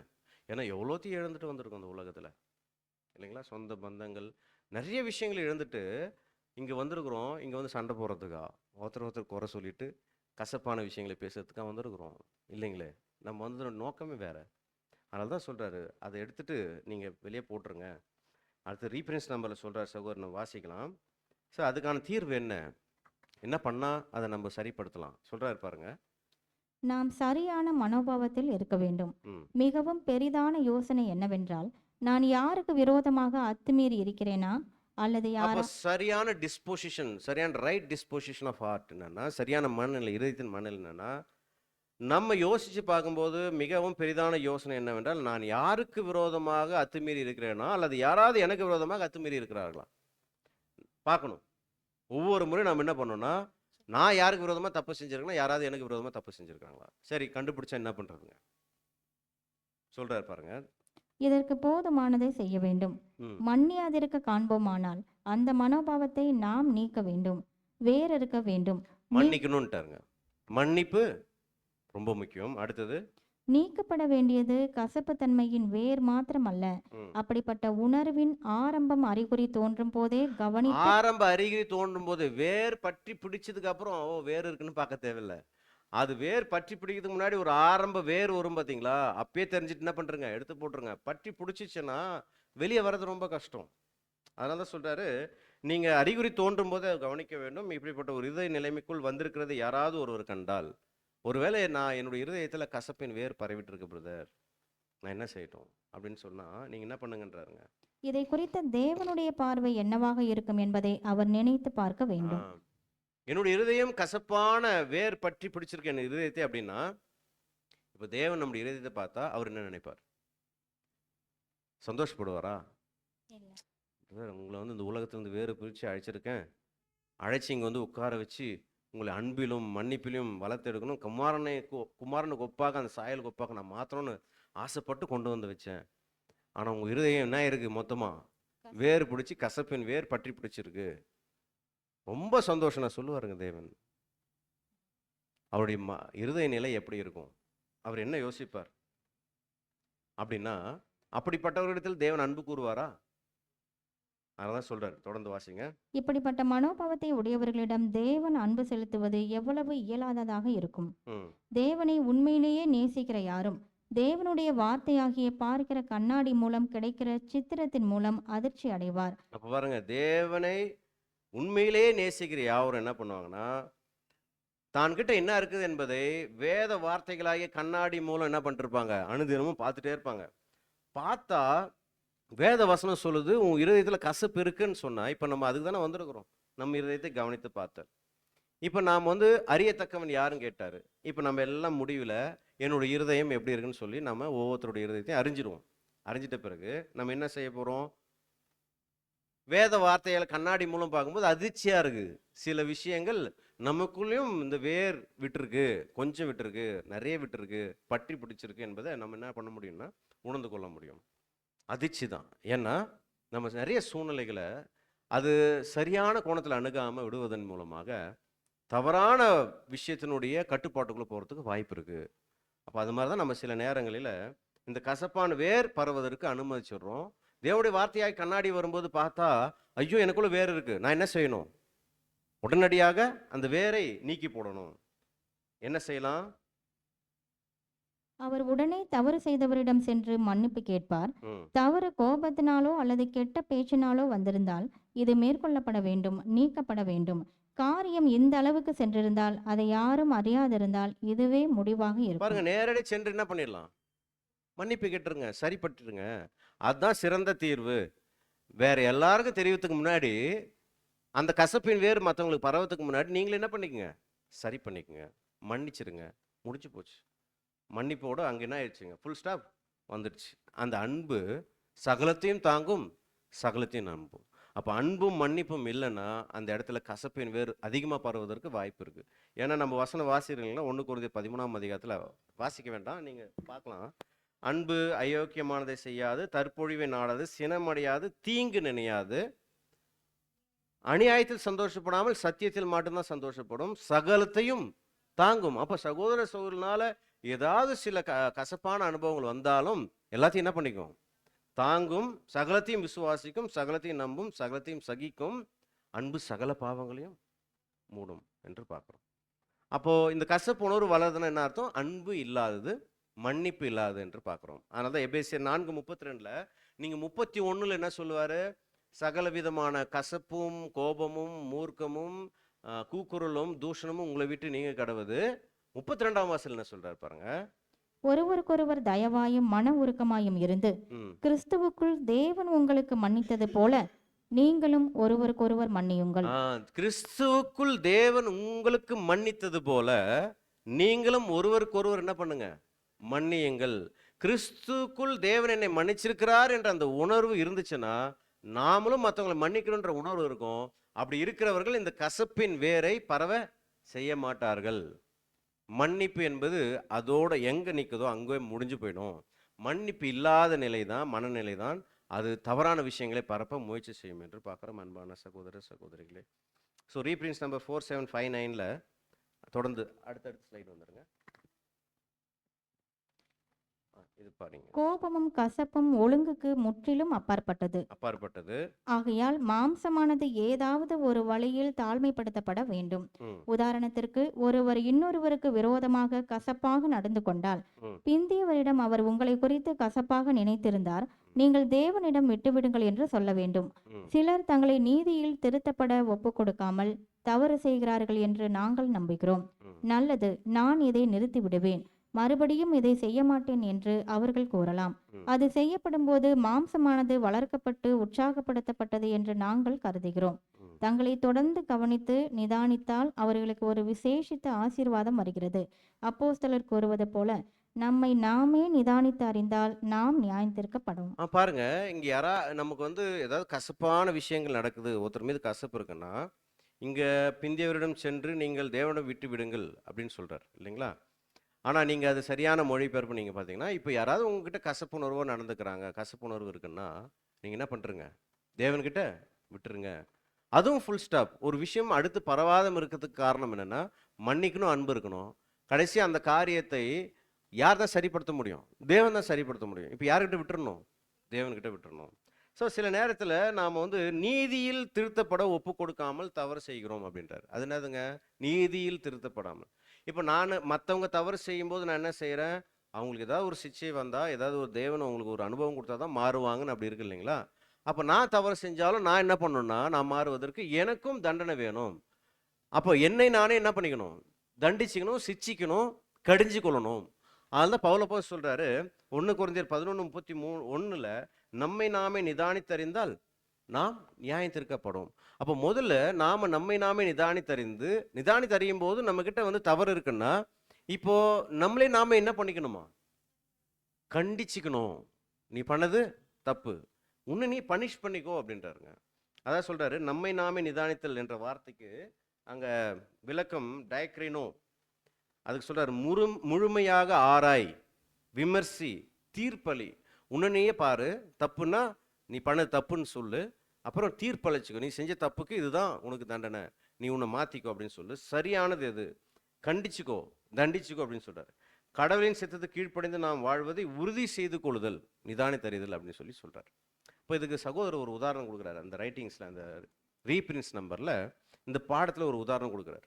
அதாவது ஒரு மனுஷன் எப்படி தன்னைத்தானே சரிப்படுத்திக் கொள்வது, ஒரு தவறான ஒரு சிந்தை வரும்போது அதை எப்படி வந்து சரியான சிந்தையோட அது மேற்கொள்வது என்பதுக்கு ஒரு உதாரணம் கொடுக்குறாரு. என்ன உதாரணம்னா, ஒரு மனுஷன் டிரைவ் பண்ணிட்டு போயிட்டு இருக்கும்போது ஒரு பிச்சைக்காரரை பார்க்குறாரு. பார்க்கும்போது அவர் சொல்றாரு, அது ஒரு கிறிஸ்மஸ் மார்னிங், கிறிஸ்மஸனுடைய காலை. அந்த கிறிஸ்மஸ் நாளில் அந்த காலையில் அவர் போயிட்டு இருக்கும்போது பார்க்குறாரு, ஒரு பிச்சைக்காரர் இருக்கிறாரு. அவர் யோசிக்கிறாரு, நான் இவருக்கு வந்து 25 சென்ட்ஸ் நான் கொடுக்கலாம். இன்னைக்கு என்ன பண்ணலாம்? அவருக்கு ஒரு உதவியாக நம்ம வந்து என்ன பண்ணலாம்னா ஒரு 25 சென்ட்ஸ் கொடுக்கலாம். ஃபார் எக்ஸாம்பிள், நம்ம உதாரணத்துக்கு நம்ம எடுத்துக்கிறோம் அப்படின்னா, ஒரு 100 ரூபான்னு வச்சுங்களேன், $1 100 ரூபாய் அப்படின்னா 25 ரூபாய் நான் அவருக்கு கொடுக்கலான்னு சொல்லி நான் யோசிச்சுட்டு போகிறேன்.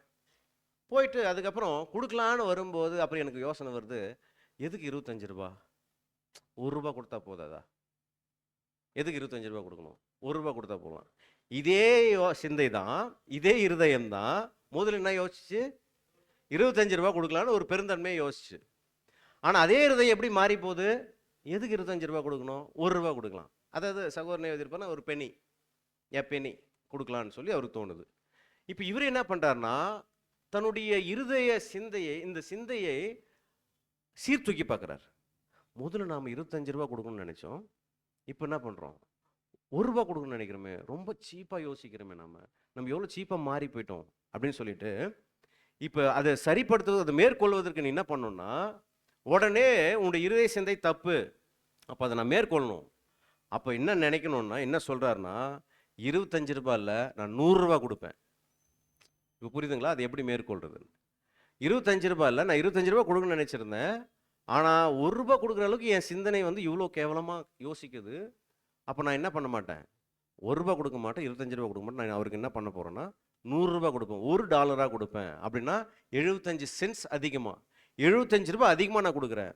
அப்போ அதன் மூலமாக நான் என்னை தண்டிச்சுக்கிறேன். என்னன்னா 25 ரூபாவோட முடிஞ்சு போயிருக்கோம். இப்போ நான் தவறாக யோசிச்சதுனால எனக்குள்ள இப்படி ஒரு தவறான சிந்தனை வருது.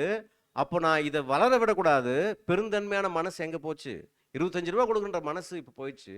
1 ரூபாய் கொடுக்குறதுக்கு என்னுடைய சிந்தனை என்ன ஆகி போச்சுங்கன்னா, ரொம்ப பெருந்தன்மை இல்லாத நிலைமைக்கு போயிடுச்சு, கீழ்த்தரமாக போயிடுச்சு. இப்போ நான் எனக்கு பெருந்தன்மையான மனசை வளர்க்கணும் அப்படின்னா, இப்போ அதை காட்டில் நான் என்ன பண்ண, அதை மேற்கொள்ளணும்னா 25 ரூபாயில் நான் 100 ரூபாய் கொடுப்பேன்னு சொல்லிட்டு அந்த முடிவு எடுத்து தன்னைத்தானே என்ன பண்ணிக்கிறாருன்னா, அது ரூ. 75 தனக்கான நஷ்டமாக, தண்டனைக்கான ஒரு ஈடாக அங்க கடந்து போறத பார்க்குறோம். அதுக்கு ஒரு உதாரணம். அந்த உதாரணத்த சகோதரர் அங்க சொல்றாரு. ஸோ இது மாதிரி எப்பெப்பெல்லாம் நம்முடைய சிந்தனைகள் தவறான சிந்தனையாக மாறுதோ, எந்த பாயிண்ட்ல மாறுதோ, இப்படி இருக்க வேண்டிய நாம், இப்படி சிந்திக்க வேண்டிய நாம், நான் ஏன் இப்படி சிந்திக்கிறோம்? இது நமக்கான ஆரோக்கியமான சிந்தனை இல்ல. ஒரு புது சிஷ்டியாக நான் இப்படி யோசிக்க கூடாது. அதுக்கு மாறாக இத கொள்வதற்கு இதை காட்டிலும் புது சிருஷ்டிக்குரிய சிந்தனை என்ன என்பதுல நான் மேலோங்கி யோசிக்கும்போது, உயர்வா யோசிக்கும்போது, நான் என்ன பண்றேன்னா, இப்போ எனக்கு இப்போ நான் ரெஸ்ட் எடுக்கணும்னு நினைக்கிறேன். மீட்டிங் போகணும்னு காலைல எந்திரிச்சு யோசிக்கிறேன். நைட்டெல்லாம் யோசித்தேன். காலைல எந்திரிக்கும் போது யோசிக்கிறேன். கொஞ்ச நேரம் கழிச்சு கொஞ்சம் அப்படி பலவீனமா இருக்கும்போது நான் படுத்துடலாம். சபைக்கு வரக்கூடாது. பரவாயில்ல. ஆனா கொஞ்ச நேரம் முன்னாடி தான் நான் யோசிச்சது. என்ன பலவீனம் வந்தாலும் சபைக்கு போயிடணும். அப்படின்னு வைராக்கியமா யோசித்தது. கொஞ்ச நேரத்தில் என்ன பண்ணுதுன்னா, நினைச்சா போயிடலாம். ஆட்டோவில் போகலாம், காரில் போகலாம், ஏதோ ஒரு மூலியமா போயிடலாம். வீட்டில் படுத்துட்டு இருக்க போகிறோம், இங்கே வந்து சும்மா உட்காந்துட்டு இருக்க போகிறோம். ரெண்டுத்துக்கு வித்தியாசம் இருக்கு. ஆனா உடனே நான் என்ன யோசிக்கிறேன்னா, இல்லை நான் போகணும்னு நினைச்சேன்ல, நான் செத்தாலும் பரவாயில்ல, நான் என்ன பண்ணி ஆகணும், போய் ஆகணும்னு அந்த சிந்தனையை மேற்கொள்கிறோம் பார்த்தீங்களா, அங்கே தான் இருக்கு. நாம என்ன பண்ணிக்கணும், அப்போ நம்ம ப்ரெஷரைஸ் பண்ணி அந்த வலியை கொடுத்து அந்த வலியை தாங்கி நம்ம வந்து உட்காரணும்னு நினைக்கிறோம் பார்த்தீங்களா, அந்த தீர்ப்பு நம்மளுக்கு தேவை, அந்த கண்டிப்பு நம்மளுக்கு தேவை. சொகுசா படுக்க வேண்டாம், வலி வந்தாலும் போதும், அந்த பனிஷ்மெண்ட் நான் ஏற்றுக்கிறேன். இந்த சிந்தனைக்கு இதுதான் சரியான தீர்வு, இப்படி நான் யோசிக்கணும் அப்படின்னு சொல்லி ஒரு முடிவெடுக்கிற ஒரு யோசனை இருக்கு இல்லைங்களா, அதுதான் புது சிருஷ்டிக்குரிய யோசனை. இப்படியாக நம்மை நாம் நிதானித்தறிந்து என்ன பண்ணுங்கன்னா, நீங்கள் தீர்ப்பளிச்சிங்க, கண்டிங்க, உங்களை நீங்கள் சரிப்படுத்திங்கன்னா உங்களுக்கு தேவன்கிட்ட என்ன கிடைக்காது, நியாய தீர்ப்பு கிடைக்காது. இவர்கள் 3 பேருமே தங்களை சரிப்படுத்திக் கொள்வதற்கான எந்த முயற்சியும் எடுக்கல. அதனால தேவன்கிட்ட என்ன பண்ணிக்கிட்டாங்க, நியாய தீர்ப்பு வாங்கிட்டாங்க.